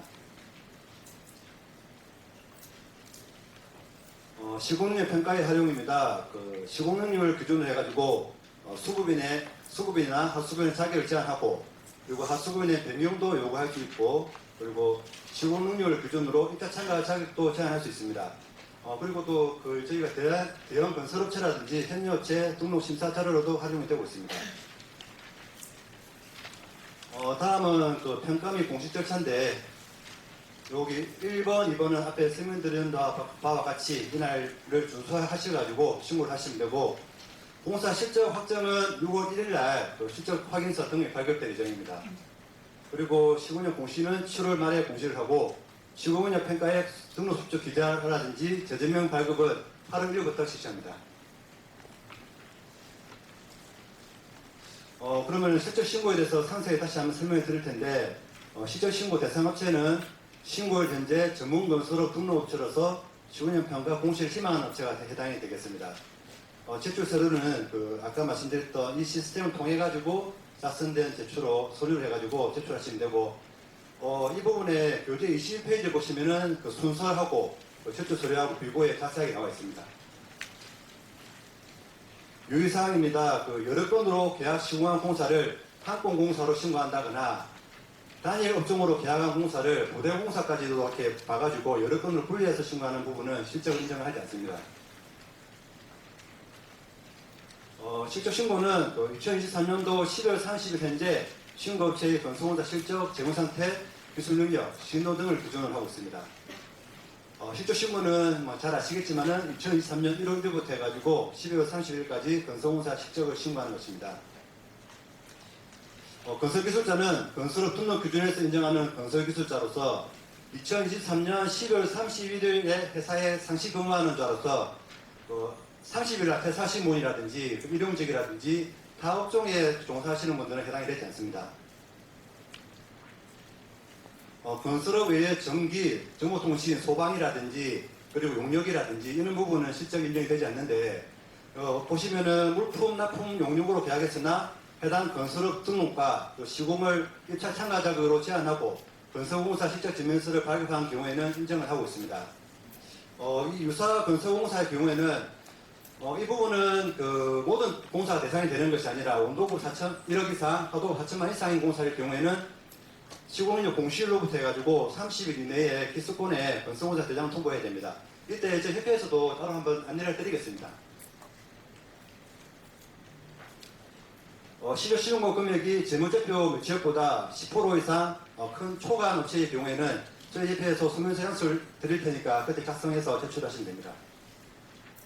건설기술자는 해당 업종 등록 기준에서 인정하는 건설기술자만 인정이 되고 건설기술자 1인이 여러 종류의 기술 분야 또는 국가기술 자격증이라든지 학기년 기술자를 동시에 보유한 경우에 한 개의 기술 자격만 선택해서 보유 업종에 적용하시면 됩니다.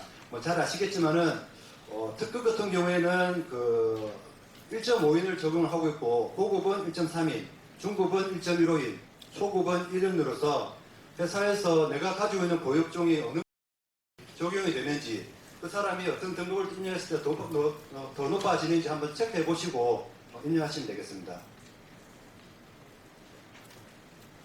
학경력 기술인 협회, 한국건설기술협회에서 경력 신고해가지고 학경력 등급을 받은 기술자는 자격증 사본이라든지 재적 증명서류는 필요가 없습니다.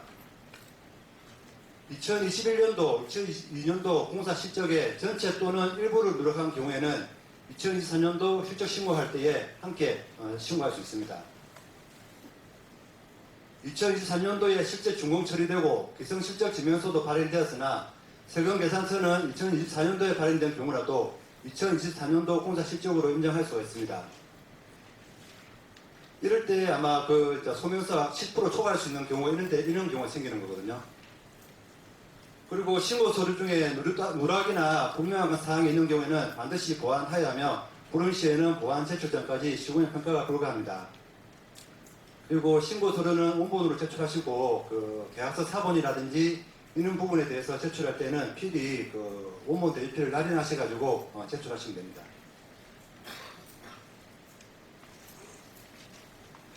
기성실적 증명서를 제출 시에 첨부하는 서류 부분이 저희가 이 부분에 대조를 해야 되다 보니까 계약서 사본 같은 경우에는 실적 신고한 넘버하고 밑에 기재를 해주시면 되고 그리고 매출처별 사용계산서 합계표에 일고의 번호를 좀 기재해 주시면 감사하겠습니다.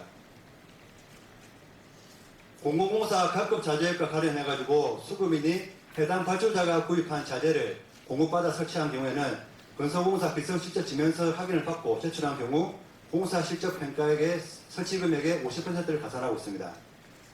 그리고 직조 시공 실적을 공시받고자 하는 경우에는 아래의 발주자 등에게 확인받고 제출하여야지만 인정 및 공시가 가능합니다. 상호 시장이 진출이 허용돼가지고 전문 건설 사업자가 종합공사를 수주한 경우에는 전문 업종 및 주력 분야 시군형 평가 시에 해당 실장을 반영해가지고 전문공사 실적과 별도 또 구분도 관리하고 있습니다. 건설산업기본법령에 따라 가지고 아래의 공사에 해당이 되는데 잘 아시겠지만 공공공사는 2021년 1월 1일 이후에 해당 공사되고 민간공사는 2022년 1월 1일 이후부터 발주된 공사가 해당되겠습니다. 종합공사를 전문공사로 신고한다거나 전문공사를 종합공사로 신고하지 않도록 유의하시면 되겠습니다. 종합건설 사업자 자격으로 종합공사를 수주한 경우에는 대한건설협회에 신고하시면 되겠습니다. 전문건설 사업자가 주 계약자로서 종합공사를 시공할 수 있는 조건으로 다른 건설 사업자와 공동도급 받는 경우에는 실제 수행한 부분하고 부계약자 공사 실적의 2분의 1 실적을 인정하고 있습니다.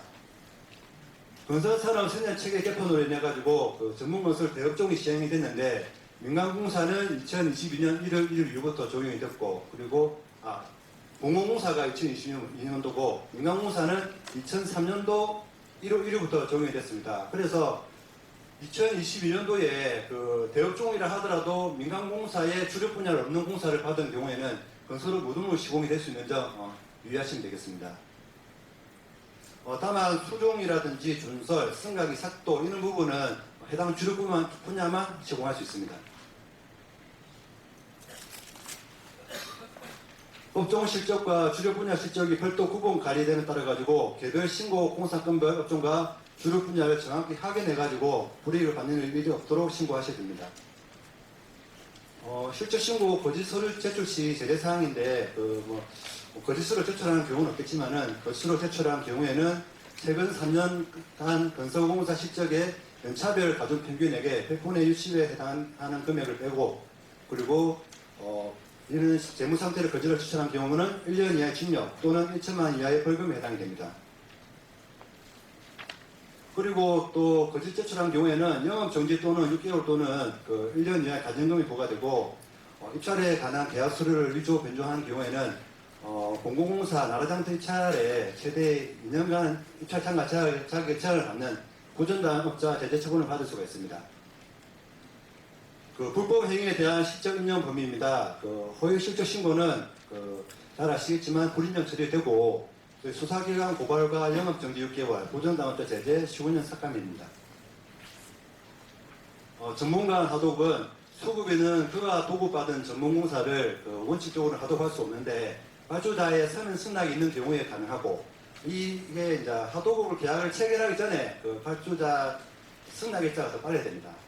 그래서 하도급 준자는 실제 수행한 부분하고 공사를 준 공사의 2분의 1 실적 인정을 하고 하도급 받은 자는 하도급 공사 실적 인정을 합니다. 일괄 하도급입니다. 건설 사업자는 그가 도급받은 건설공사의 주요 부분 또는 대부분을 다른 건설업자에게 하도급할 수 없는데 이런 경우는 일괄 하도급 준 자는 자기가 시공한 부분만 인정이 되고 일괄 하도급 받은 자는 불인정 처리가 됩니다. 재하도급입니다. 하수급에는 그가 하도급 받은 건설공사의 다른 사람에게 다시 하도급할 수가 없습니다. 다만 수급인하고 발주자의 서면 승낙이 있는 경우로서 100분의 20의 미만에 해당될 때에 가능하고 이 부분은 재하도급을 준 자는 실제 수행한 부분과 재하도급 준 공사의 2분의 1 실적을 하고 있습니다. 그리고 재하도급 받은 자는 재하도급 공사 실적을 인정을 합니다. 종합공사 하도급입니다. 전문건설 사업자가 종합공사를 도급받는 경우에는 해당 건설공사를 하도급할 수 없습니다. 다만 이 부분도 발주자의 서면 승낙이 있는 경우에 100분의 20을 초과하지 않는 범위 내에서는 하도급이 가능하고 하도급을 준 자는 실제 수행한 부분하고 하도급 중 공사 실적의 2분의 1을 인정을 하고 하도급 받은 자는 하도급 공사 실적을 인정합니다. 직접 시공 위반입니다. 건설공사를 도급받은 경우 공사 금액 중에서 대통령으로 정하는 비율에 따른 금액 이상에 해당되는 공사를 직접 시공해야 합니다. 이때의 실적 인정 범위는 하도급을 준 자는 실제 수행한 부분만 실적 인정이 가능하고 하도급 받은 자는 적법하게 하도급 받은 비율만 인정됩니다. 영업 정지를 처분받으실 때 당연히 이제 계약을 하시면 안 되고 계약을 할 경우에는 건설 등록에 맞서야 되고 실적도 불인정 처리를 하게 되어 있습니다. 허위 가다 신고 유형은 교재 18페이지에 저희 자세하게 명시를 해놨습니다. 기본적으로 업체에서 건설공사가 딱 1억이면 1억 딱 금액이 딱 정해져 있는데 추가한다든지 누적한다든지 그리고 건설공사가 아닌 다른 용역을 같이 포함한다든지 그리고 공동도급공사를 지분을 다른 업체 지분을 포함해서 한다든지 이런 부분이 해당이 되고 이 부분 자세한 내용은 교재를 참조하시면 되겠습니다.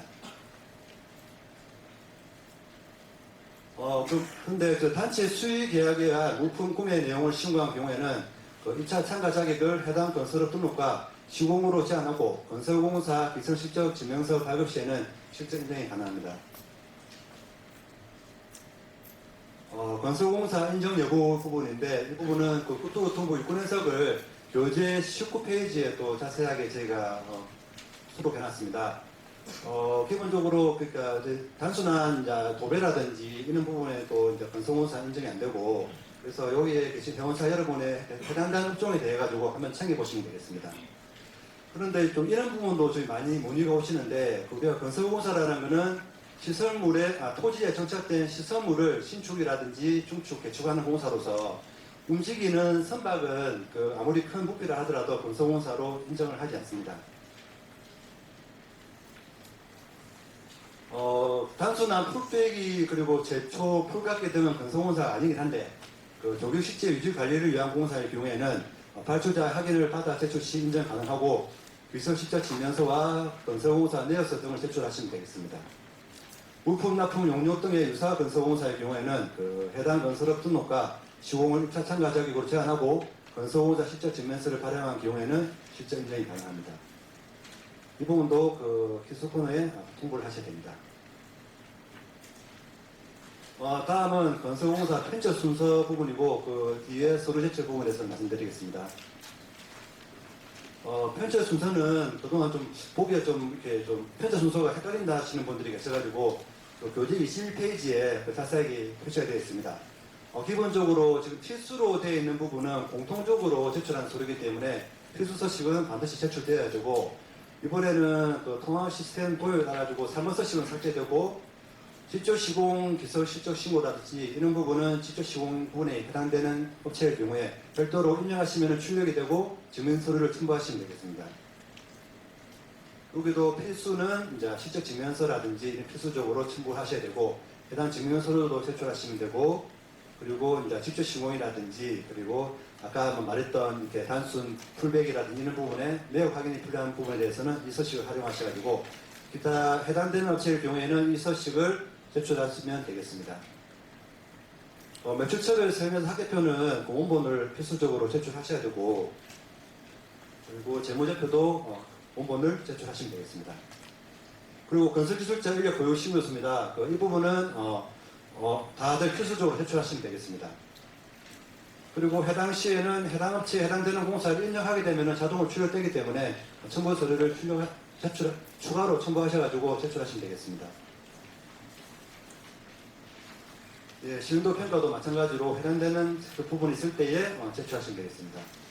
그리고 저희 협회에서 그 구법인 등록등본을 필수적으로 제출을 받고 있고 사업동료 사본하고 그리고 2023년도 근로소득 인원조사서를 제출받고 있는데 교재 167페이지에 자세하게 나와 있습니다. 그리고 저희 협회에서도 이 부분을 문서로 통해 가지고 서식도 같이 보내드리고 저희 협회에서 이 부분을 전체적으로 제출돼야 되기 때문에 번거롭겠지만은 제출을 부탁드리겠습니다. 다음은 사실 확인 서류입니다. 공사 실적 평가를 위한 제출 서류로서 국가, 지방자치단체, 그리고 정부 투자기관으로부터 원도 받는 공사는 비선실적 증명서만 제출하시면 됩니다. 그리고 국가, 지방자치단체 외에 법인 또는 개인으로 받은 원도급이라든지 하도급 부분은 건설공사 비선실적 증명서를 제출하시면 되고 근데 건설기술 증명서를 제출할 수 없는 경우가 있지 않습니까? 그러니까 발주자가 연락이 안 된다. 연락보다도 부도가 났다든지 폐업이 됐다든지 이런 부분이 있지 않습니까? 그래서 이런 부분에 대해서는 계약서 사본도 제출 가능하고 그리고 이 부분에 대해서는 민간공사에 대해서는 매출처배 수행의 사기표 원본을 제출하시면 되겠습니다.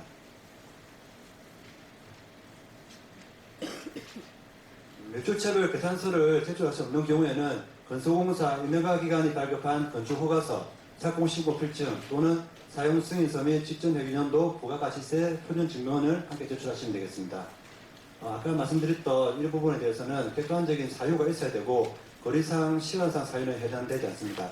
그리고 이번 시스템에서 보여드릴 건데 전자적으로 승인받고 하는 부분이 많이 있어가지고 좀 이렇게 발주기한 부담받는 부분이 좀 많이 좀 줄어들 것 같습니다. 그리고 민간 또는 개인으로부터 도급이나 하도급 받은 공사의 경우에는 500만 원 이하일 때는 세금 계산서 사본으로 제출 가능하십니다. 직접 시공 의무 대상 외의 공사를 직접 시공한 경우에는 공공기관으로부터 도급받은 건설공사에 한하고 건설공사 직접 시공본 비선실적 증명서를 제출하시면 되겠습니다. 자기공사의 경우에는 인허가기관이 확인한 건설공사 비선실적 증명서고 이런 관련 서류를 해서 첨부하시면 되겠습니다. 다음은 그 해외 건설 특집법에 의한 해외 공사의 경우에는 해외 건설협회가 발행한 건설공사 비성실적 증명서를 제출하시면 되고, 해외 건설업 등록업체가 해외에서 공사한 경우에 인정되고 있고, 중앙국제연합이라든지 이런 외국인 부분은 교재 23페이지에 나와 있으니까 참조하시면 되겠습니다. 다음은 경영평가를 위한 제출 서류입니다. 재무제표를 2024년도 4월 15일까지 저희 협회로 제출하시면 되겠습니다.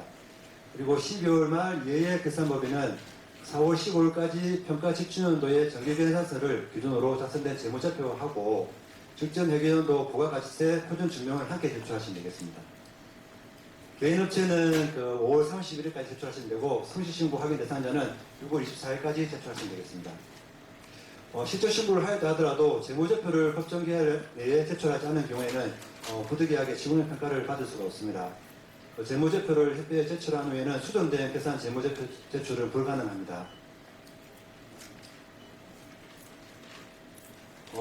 경험업체 재무제표 제출 일어난 부분입니다. 종합과 전문을 경험하는 업체의 경우에는 종합건설협회의 프로그램에서 인정하시고 종합건설협회로 재무제표 제출하시면 되고, 전문하고 기계설비를 경험하는 업체의 경우에는 저희 협회로 제출하시면 되겠습니다. 그리고 주식회사 외부감사에 의한 법률에 의해 가지고 외부감사인 건설사업자의 경우에는 외부감사를 향한 공인회계사가 계산한 계산 재무제표를 제출하시면 되겠습니다. 외부감사 대상업체 부분인데 주식회사의 경우에는 아래 요건 중에서 2개 이상 해당될 때 외부감사 대상이 되고, 유한회사의 경우에는 아래 5개 중에서 3개 이상일 때 외부감사 대상이 됩니다. 그러나 자산 또는 매출의 500원 이상인 대규모 회사의 경우에는 위 요건과 상관없이 외부감사 대상이 됩니다. 자체 기장 등으로 세무대리인의 확인을 받지 못한 경우에는 세무사가 조정한 세무조정 계산서를 제출하시면 되고, 자체 기장한 업체로 세무조정을 받지 않는 업체 같은 경우에는 업체에서 자체 기장한 재무제표를 대표자가 직접 단할인하고 공문서를 해당 내용을 넣어서 저희 협회로 제출하시면 되겠습니다. 기술능력평가를 위한 제출서류 부분입니다. 건설기술인력 고유신고서고 4대 보험상 7일이 12월 30일인 경우에 인정하고 있고, 상실일자가 12월 30일이라는 불인정 처리하고 있습니다. 자격보유사실 증명서류라든지 해당 업체의 제재서류를 제출해야 되고, 제출하지 않은 경우에는 시공의 평가를 위한 기술자료로 인정이 되지 않습니다. 국가기술자격법에 의해 가지고 그 자격이 정지된 자와 국가기술진흥법에 의해 가지고 업무 정지를 처분을 받은 자는 제외를 하고 있습니다. 이 부분은 교재 26페이지에 나와 있는데, 예전에 운전면허증이 있는 부분은 도전사 면허증 인정이 되지 않는데, 포장공사에 안 해가지고 콘크리트 리스 운전 기능사는 어떤 일정 요건에 대한 해당이 되니까 참고를 하시면 되겠습니다. 증명서류 부분입니다. 기술계 그리고 기능계 기술자의 경우에는 자격증 사본하고 인정기능사도 자격증 사본을 필수적으로 제출하셔야 되고, 다음 중에서 한 가지를 택일 하셔가지고 재직증명서류를 제출하시면 되는데, 이때는 발급일자가 2024년도 1월 1일 이후에 발급된 서류를 제출하시면 되겠습니다. 근데 합격일자는 자격증 사본하고 그런 재직증명서류는 따로 필요 없습니다. 경력 건설근로자 건설업 특례우대 신고서인데, 이 부분은 건설근로자 퇴직공제에 의해 5년 이상 가입 경력이 5년 이상 되고 500 이상 납부한 경우에 2019년도 8일 이후에 해당되는 업체만 해당이 되겠습니다. 그리고 퇴직공제 납입금도 2023년도 1월 1일, 12월 31일 기간 중에 퇴직공제 부분 납입한 금액이 있을 경우 인정이 되고, 이 부분은 제출 서류는 따로 필요는 없습니다. 기술개발 투자비 신고서 부분은 이런 부분에 인력개발서 명세서라든지 연구개발 명세서라든지 그리고 연구개발비 명세서상의 금액 중에서 건설을 실제 사용된 금액을 이제 하는 부분으로서 해당되는 업체는 교재 27페이지를 활용하셔가지고 준비하시면 되겠습니다. 다음은 신용도 평가를 위한 제출 서류로서 이 부분도 신기술이 있는 부분은 아까 저희 시스템에서도 인정하는 부분이 있기 때문에 이런 부분이 해당되는 업체의 경우에는 교재 28페이지 참조하셔가지고 우수 건설업자에 지정이 됐다든지 이런 부분은 참조하시면 되겠습니다. 그 일체형 작업발판 사용되어서 신고서 부분인데 그 최초 계약일이 2020년 1월 2일 국내 민간공사에 해당되며 공사계약 한 건당 한 번만 가산을 하는 부분입니다. 또 기사 시행도 평가를 위한 그 사항인데 이런 사항은 저희 협회에서 관련 기관으로부터 제공받은 자료로 확인하기 때문에 별도의 증인 서류 제출은 필요가 없습니다. 그 상기 확인 서류에 실적의 검증과 그 시군역의 산정 등을 위해 가지고 추가 서류가 제출이 요청될 수 있는 점 양해 부탁드리겠습니다. 다음은 그 시군역 평가 방법입니다. 그 교재 31페이지에 보시면은 그 해당 내용이 나와 있는데 우리 전체적으로 전문 건설 사업자를 시군에 평가하는 내용이 전반적으로 나와 있습니다. 그 내용을 보시면은 그 뒤쪽에 그 31페이지 그 줄쳐져 있는 부분이 있습니다. 그 부분은 아직 반영이 안 된 건데 지금 현재 그 입법 예고가 되어가지고 아마 그대로 반영이 될 것 같은데 그 변경이 있거나 그런 경우에는 저희 협회에서 다시 안내를 한번 드리도록 하겠습니다. 기본적으로 그 실적 평가액이라든지 경영 평가액, 기술력 평가액은 작년과 동일하게 배점을 적용하고 그 신도 평가액이 좀 감정 기준과 그 가정 기준이 좀 확대가 됐습니다.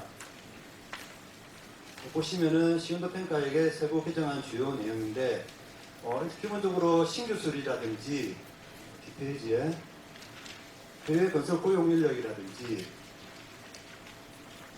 그리고 국법 회의를 근절 노력이라든지 그 고용 평가의 부분에 대해서는 이제 더 가점을 더 확대하는 쪽으로 변경이 되었고 또 신설을 통해서 하자 안전 환경 부분은 하자가 발생될 때 그리고 중대재해 유죄 시, 관계법 위반 시 이런 부분에 대해서 감정 기준과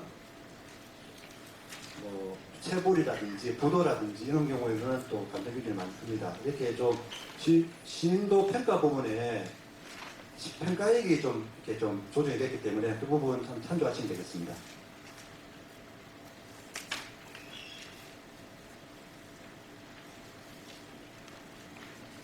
다음은 그 인터넷 시연 부분인데 그 인터넷 시연에 앞서가지고 저희가 조달청에 협회에서 로그인이 안 되다 보니까 그 조달청에서 협회로 지면서 제출하는 부분에서 설명을 드리고 시연을 이어가도록 하겠습니다. 그 조달청 홈페이지에 그 로그인 하시면은 조달업체 업무 계약 실적 증명 그래서 실적 증명 요소서 작성을 하시게 되면은 그 시설공사 협회 설식 부분이 있고 그 부분에서 건설공사 비서 실적 증명 신청서 부분이 있습니다. 이거를 선택하시고 작성을 하시게 되면은 건설공사 실적 증명서 작성을 하다가 이 세부적이 맞는지 확인하시고 저장해서 송신을 하게 되고 그 다음에 이제 그 발주기관의 승인을 이제 승인이 나게 되면은 실적 증명 요청 결과가 나게 되고 승인된 건설공사를 선택해가지고 이 상세 화면에서 실적 증명서 협회 제출해서 저희 쪽으로 제출하시면은 조달청에서 이제 발주 승인 받은 거는 저희 협회로 송신이 됩니다. 그럼 저희가 자리를 이동해서 인터넷 시연을 한번 보여드리도록 하겠습니다.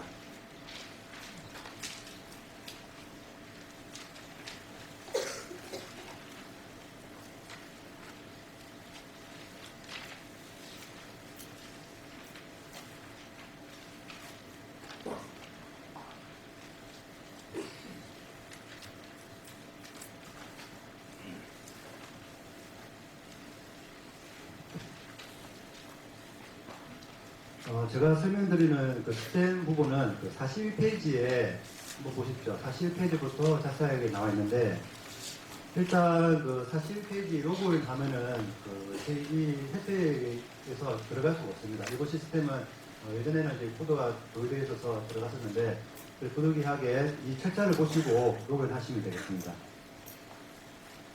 이게 현재 로그인된 상태고, 이제 건설공사 1차 실질 신고 부분인데, 이 실질 신고 1차를 클릭을 하시면은, 로그인 할 수가 있습니다. 지금 현재 지금 로그인을 다시 시작해가지고 시작하도록 하겠습니다.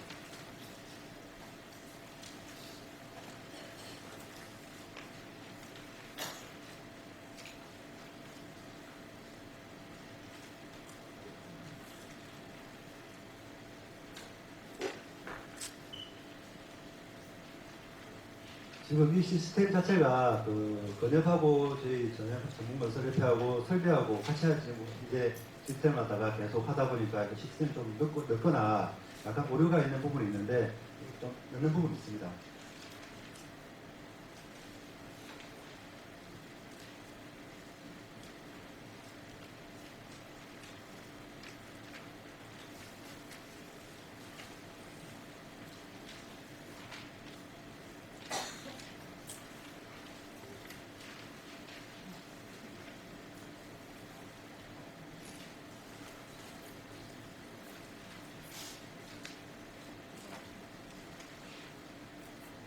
예, 이렇게 그 아까 로그인 하게 되면은 그 교재 51페이지에 그 홈테스트 자료연동으로 이렇게 화면이 뜹니다. 그래서 홈테스트 자료연동을 클릭하시게 되면은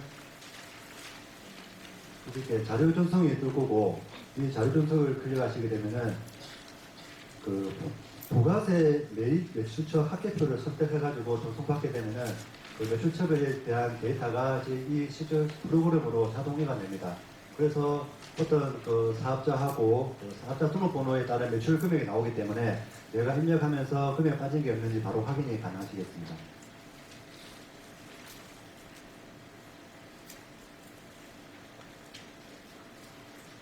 그걸 완료를 하게 되면은 업체 정보가 이제 그 서류 뒤쪽에 보시면은 45페이지 한번 봐주시겠습니까? 45페이지가 그 1차 그 신고 서류 부분이고, 그 뒤쪽에 보시면은 잘 아시겠지만 재무제표는 2차 신고 서류 부분입니다. 이 입력 화면에서 이렇게 세 가지가 1차 화면이고, 나머지가 2차 화면으로 보시면 되겠습니다.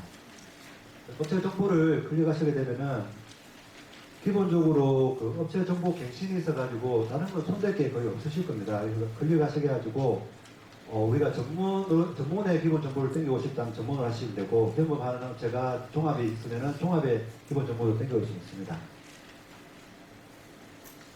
기본적으로 대표자 있는 부분에 업체 기본 정보는 다 나오기 때문에 다른 거는 뭐 이렇게 수용 사항이 없으실 거고, 그 기획 혜택 부분만 이렇게 간단히 바꿔가지고 저장을 하시면 되고, 그 소재지 정보라든지 뭐 이런 부분은 뭐 이렇게 크게 뭐 다 하실 수 있는 부분이기 때문에 어렵진 않고, 그 기본 정보라든지 그리고 이 업종 정보는 기본적으로 씁니다. 그래서 그렇게 확인하셔가지고 밑에도 1차 신고 부분은 창립 여론을 기재하시고 그 고립자 공고를 입력하시면 되고, 기타 경험 자산이 기타 경험하는 산업이 있을 경우에는 클릭하셔가지고 저장하시면은 저장이 됩니다. 그 다음은 업체 정보의 대표자 관리 부분인데, 이 부분도 특별한 건 없습니다.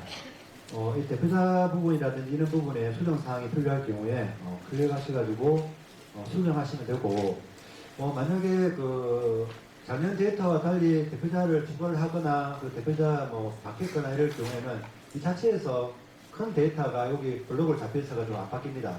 이런 경우에는 해표로 연락하셔가지고 바꿔달라는 요구를 하시면은 그 바꾸고 나서 이 데이터 다시 전송하시면은 업데이트 됩니다.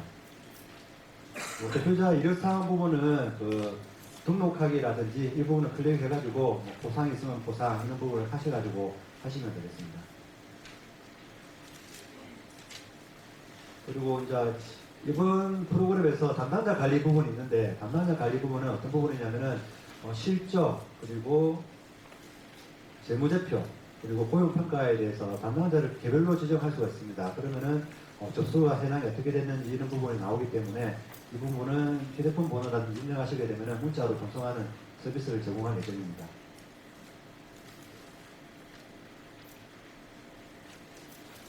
다음은 기술인 수인도 부분입니다. 지금 화면이 좀 흐릿하게 해서 다 못 보실 건데,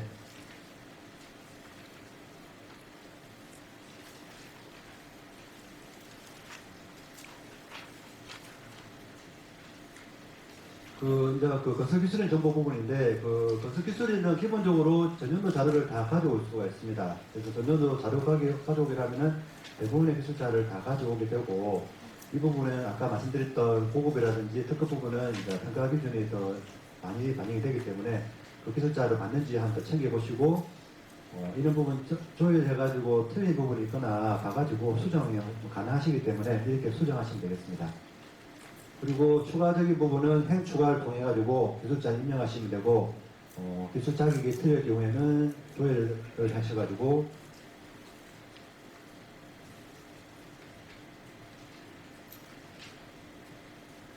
기술자들이 다 나오기 때문에 해당 분야를 클릭하시면 되겠습니다. 그리고 그 상단 메뉴는 그 건설업체가 건설 기술자가 워낙 많을 경우에는 어떤 기술자 찾기 어려울 때에 이런 식으로 도남이라든지 이런 부분을 조회하시면 한 부분이 뜨기 때문에 수정해 하셔가지고 저장하시면 되겠습니다.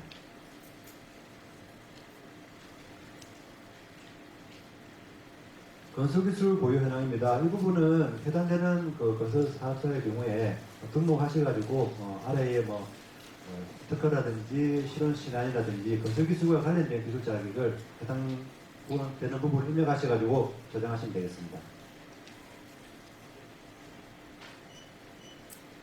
그리고 건설 장비도 마찬가지고 해당되는 기술자 건설 경험사님께서는 입력하시면 되고 신규설이라든지 이런 것도 마찬가지입니다. 그리고 경력 근로자 창업모대 이런 부분도 이런 부분을 입력을 하셔가지고 대주공제 가입 현황 부분 입력하셔가지고 저장하시면 되겠습니다.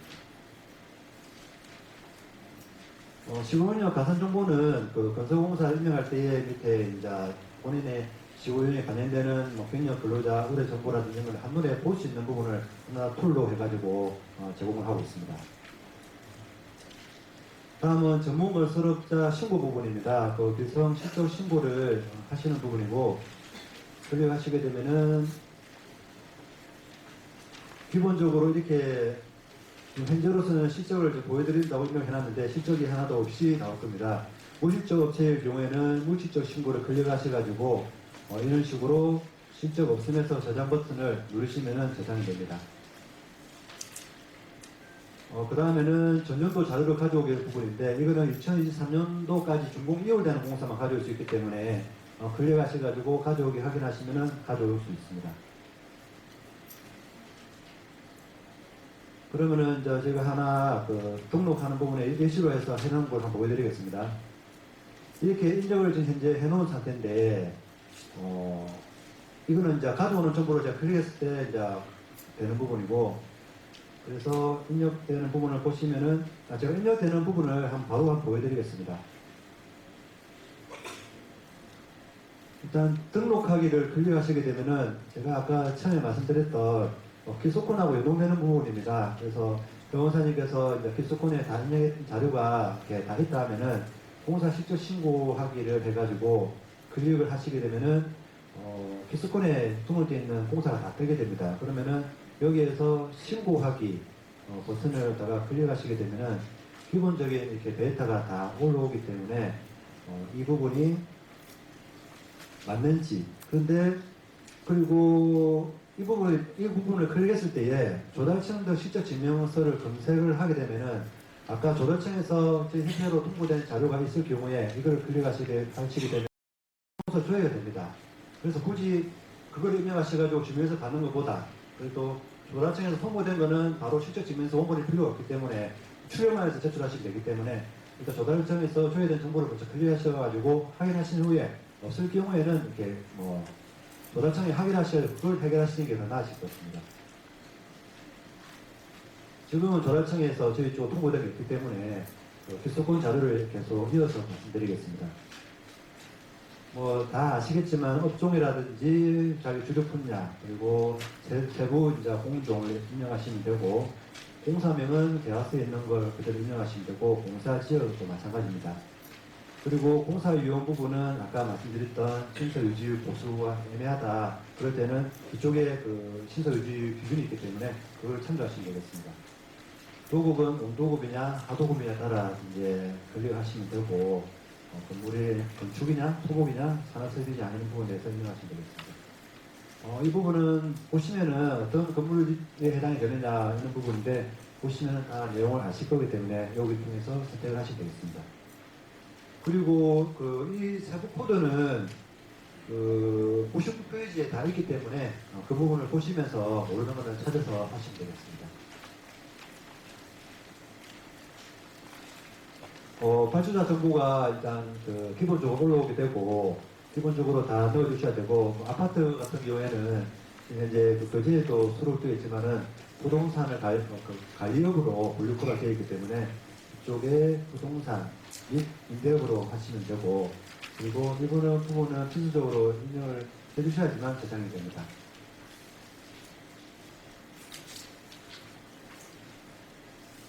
그리고 여기에서 이제 아까 말씀드렸던 서류를 좀 간소화하시는 부분이 이제 두 번째 부분인데, 발주자가 저희 여기에 휴대폰을 갖다가 입력하시게 되면은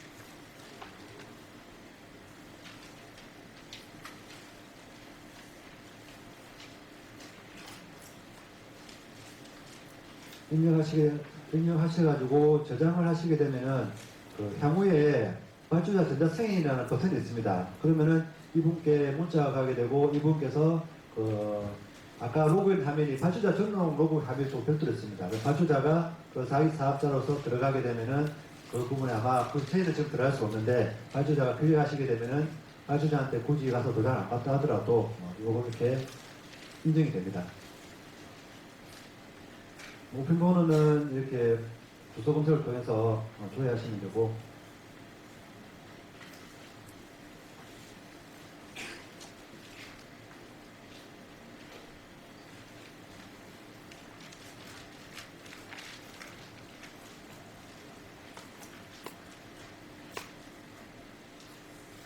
아까 말씀드렸던 이제 홈택스에서 자료가 불러온 부분에 이 사업자의 매출이 얼마큼 있는지 자동으로 불러오기 때문에 입력하실 때 확인하시면 되겠습니다.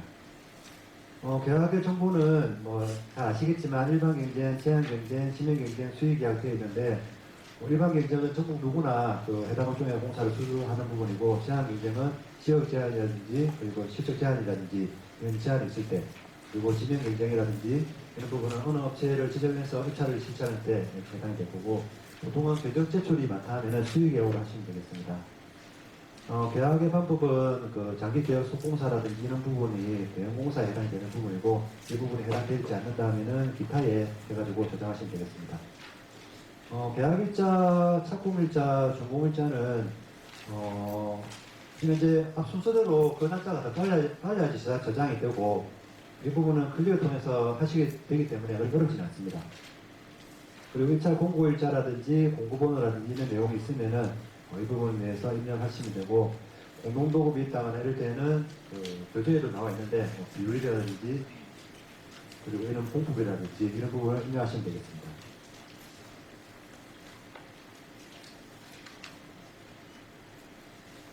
이 부분은 이제 공사 계약 금액 정보인데 예를 들어서 3억이다. 3억 공사를 이제 계약을 했고 그러면은 2023년도에 계약했기 때문에 총 계약액은 3억이고 작년도 기성 지급액은 이제 탭을 하니 바로 넘어갔는데 기성은 이제 2억이 발생됐다. 2억에서 내가 1,000만 원 받았다. 1억을 받았다. 이거는 기본적으로 1억을 받는 금액을 적으시면 됩니다.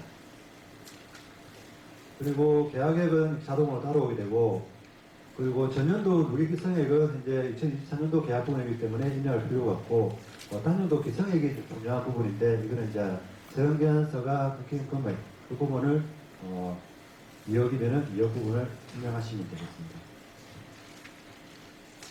이 부분은 아까 이제 이 민간공사다 보니까 입력이 안 되는데 해당될 때는 입력하셔가지고 저장하시면 되겠습니다.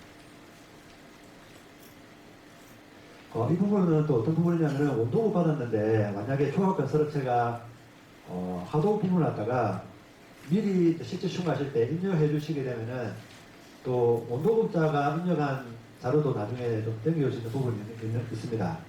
그 부분도 이제 그렇게 하게 되면은 이제 입력하는 좀 더 편리한 부분이 있기 때문에 혹시나 원도급을 내가 받아가지고 우리 전문건설업체한테 적법하게 하도급 준 부분을 입력하시면 되기 때문에 그러면은 그 해당 전문건설업체는 원도급 업체가 신고한 어느 정도 공사 해당이 된 거 맞으니까 편리하게 작업이 가능하실 겁니다.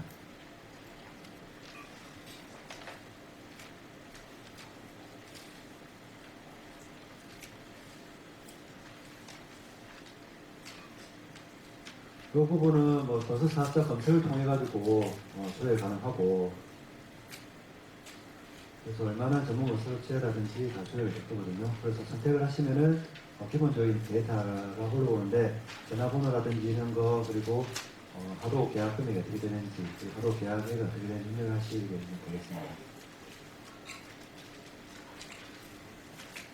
그리고 직접 시공 정보라든지 그리고 일체형 작업 발판 사용 신고 이런 부분에 대해서는 해당되는 게 있으실 경우에 입력하시면 되겠습니다. 이렇게 모든 걸 다 입력을 하시면은 저장 버튼을 누르시게 되면은 저장이 되고 그 발주자 전자 승인 요청 부분이 있습니다. 그래서 이 발주자 전자 승인 요청을 하게 되면은 아까 입력하신 휴대폰 번호로 문자가 가서 그 문자에 세부적인 내용은 저희가 확인 안 되는데 아마 이 사이트를 통해서 들어가는 경로로 아마 설명이 되지 않을까 싶습니다. 그리고 작년과 동일하게 복사 기능은 많이 있습니다. 공사가 여러 건이 있을 경우에는 이 복사 버튼을 클릭하시게 되면은 기본적으로 이 건설공사 인증같은 자료를 복사를 해가지고 추가적으로 수정해가지고 저장이 가능합니다.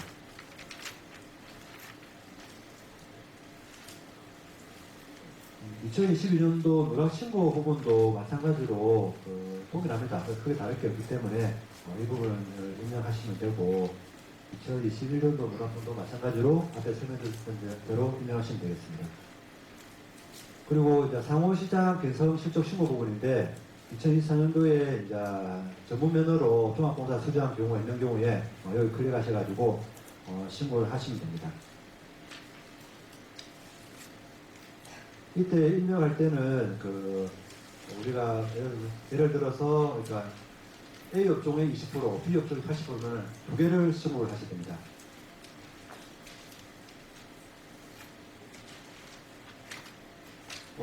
이제 저희 기수권에 등록이 안 된 거는 직접 입력을 통해 가지고 공사 직접 신고가 가능합니다.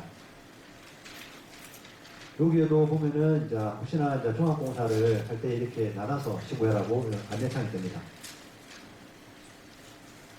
이렇게 안내창이 뜨는데 이 부분은 아까 저희가 말씀드렸던 종합건설업체가 실제 시공을 좀 빨리 해가지고 하게 되면은 하도업체에 해당이 됩니다. 그래서 아마 이 부분에 클릭하셔가지고 하시면은 입력하시는데 좀 더 도움이 될 수가 있습니다.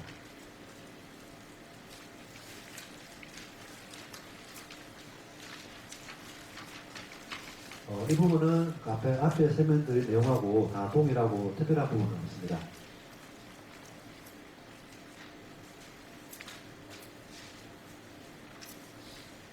그리고 발주자가 전자승인을 해주셨는지 안 했는지 계속 확인하기 어려운 부분이 있는데 또 시스템을 보시면은 발주자 승인 여부가 있습니다. 그래서 발주자가 승인이 됐다 하면은 굳이 실적 지면서 제출은 필요 없고 나중에 서류만 출력해가지고 첨부해서 제출하시면 되겠습니다. 이렇게 하면 건설공사 실적 신고는 1차 신고는 다 입력이 됩니다. 그래서 이게 다 저장이 되면은 신고 확정 이 부분을 클릭하셔가지고 내가 입력한 금액이 기성액이 맞는지 확인해 보셔가지고 내용 확정을 하게 되면은 쟤는 이제 들어갈 수 없어서 로그인 해가지고 그리고 회비 납부까지 이어지게 돼가지고 납부를 하시면 되겠습니다. 그리고 전문건설 사업자 신고 맨 밑에 보면은 매출체별 금액 확인표 부분이 있는데 이 부분은 입력했던 현황이 나오게 되고 대조하실 때 출력하셔가지고 확인하시면 유용하게 활용 가능하시겠습니다. 이렇게 하면 이제 출력해가지고 6월 15일까지 저희에 도착하시게 되면은 서류가 하고 신고하고 하면은 1차 신고가 되고 그리고 이제 2차 신고 부분은 이 시스템은 6월 1일부터 해가지고 6월 15일까지만 오픈됩니다. 그때만 회비 납부가 가능하고 그날짜에 이제 입력해가지고 제출하시면 됩니다. 그리고 2차 신고는 4월 1일부터 4월 15일까지고 이 부분을 클릭하시게 되면은 이제 2차 신고고 이 부분도 교재 84페이지 보시면은 홈택스 자료 연동해가지고 로그인 하시게 되시면은 표준 재무제표 증명원을 선택하시게 되면은 재무제표 내용이 대부분 이렇게 업데이트가 됩니다.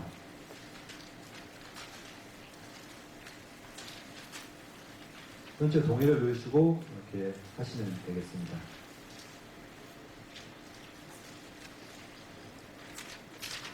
재무제표를 클릭하시면은 이제 그 진단 기간 이런 부분은 기본적으로 입력을 하셔야 되고 결산일자라든지 예보감사 대상인지 아닌지 표기기술 입력하시면 되고 그리고 단기 정기 횟수를 입력하시고 뭐 이거 기간을 뭐 클릭하셔가지고 입력하시면 되고 진단기간 정보를 다 입력하셔가지고 저장하시면 되고 그리고 재무상태표 손익계산서 원가매산서는 기본적으로 이제 아까 연동했던 데이터 다 올라오기 때문에 한번 보셔가지고 혹시 오류가 있는지 한번 점검해 보시면 될 거고 해당 업체에서 기술 개발비, 개발 완성공사가 있는 경우에는 이 해당 공사의 원가매산서에 해당되는 부분을 입력하셔가지고 관련 서류를 첨부해서 제출하시면은 재무제표 부분은 입력이 된 거고 그리고 건설업 통계조사 부분은 저희 교재의 그 161페이지에 또 자세하게 수록을 해가지고 보실 수 있게 만들어놨기 때문에 그걸 보시면 되겠습니다.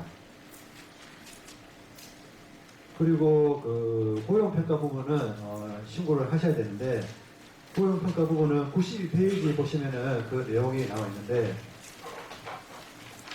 이 고용평가라는 것은 그 건설근로자 고용 실태, 복지 증진 노력 등에 대한 사항을 평가받고자 하는 건설사업자의 신청이 있는 경우에 평가여 시공령에 반영하는 부분입니다.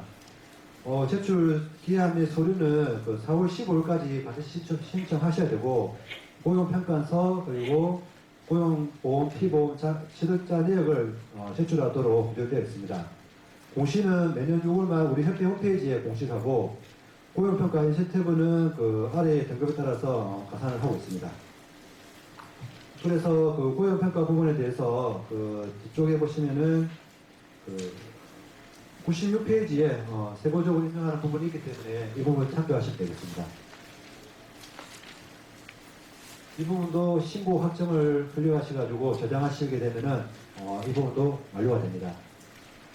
그래서 이제 1차 서류도 그 제출하실 때 서류 출력을 아까 말씀을 안 드렸었는데 1차 출력을 해가지고 1차 서류에 해당되는 것만 제출하시면 되고 이게 출력을 하면 전부 다 출력이 됩니다. 출력이 다 되기 때문에 내가 빠진 게 뭐가 있는지 없는지 확인하셔가지고 제출하시면 되겠습니다.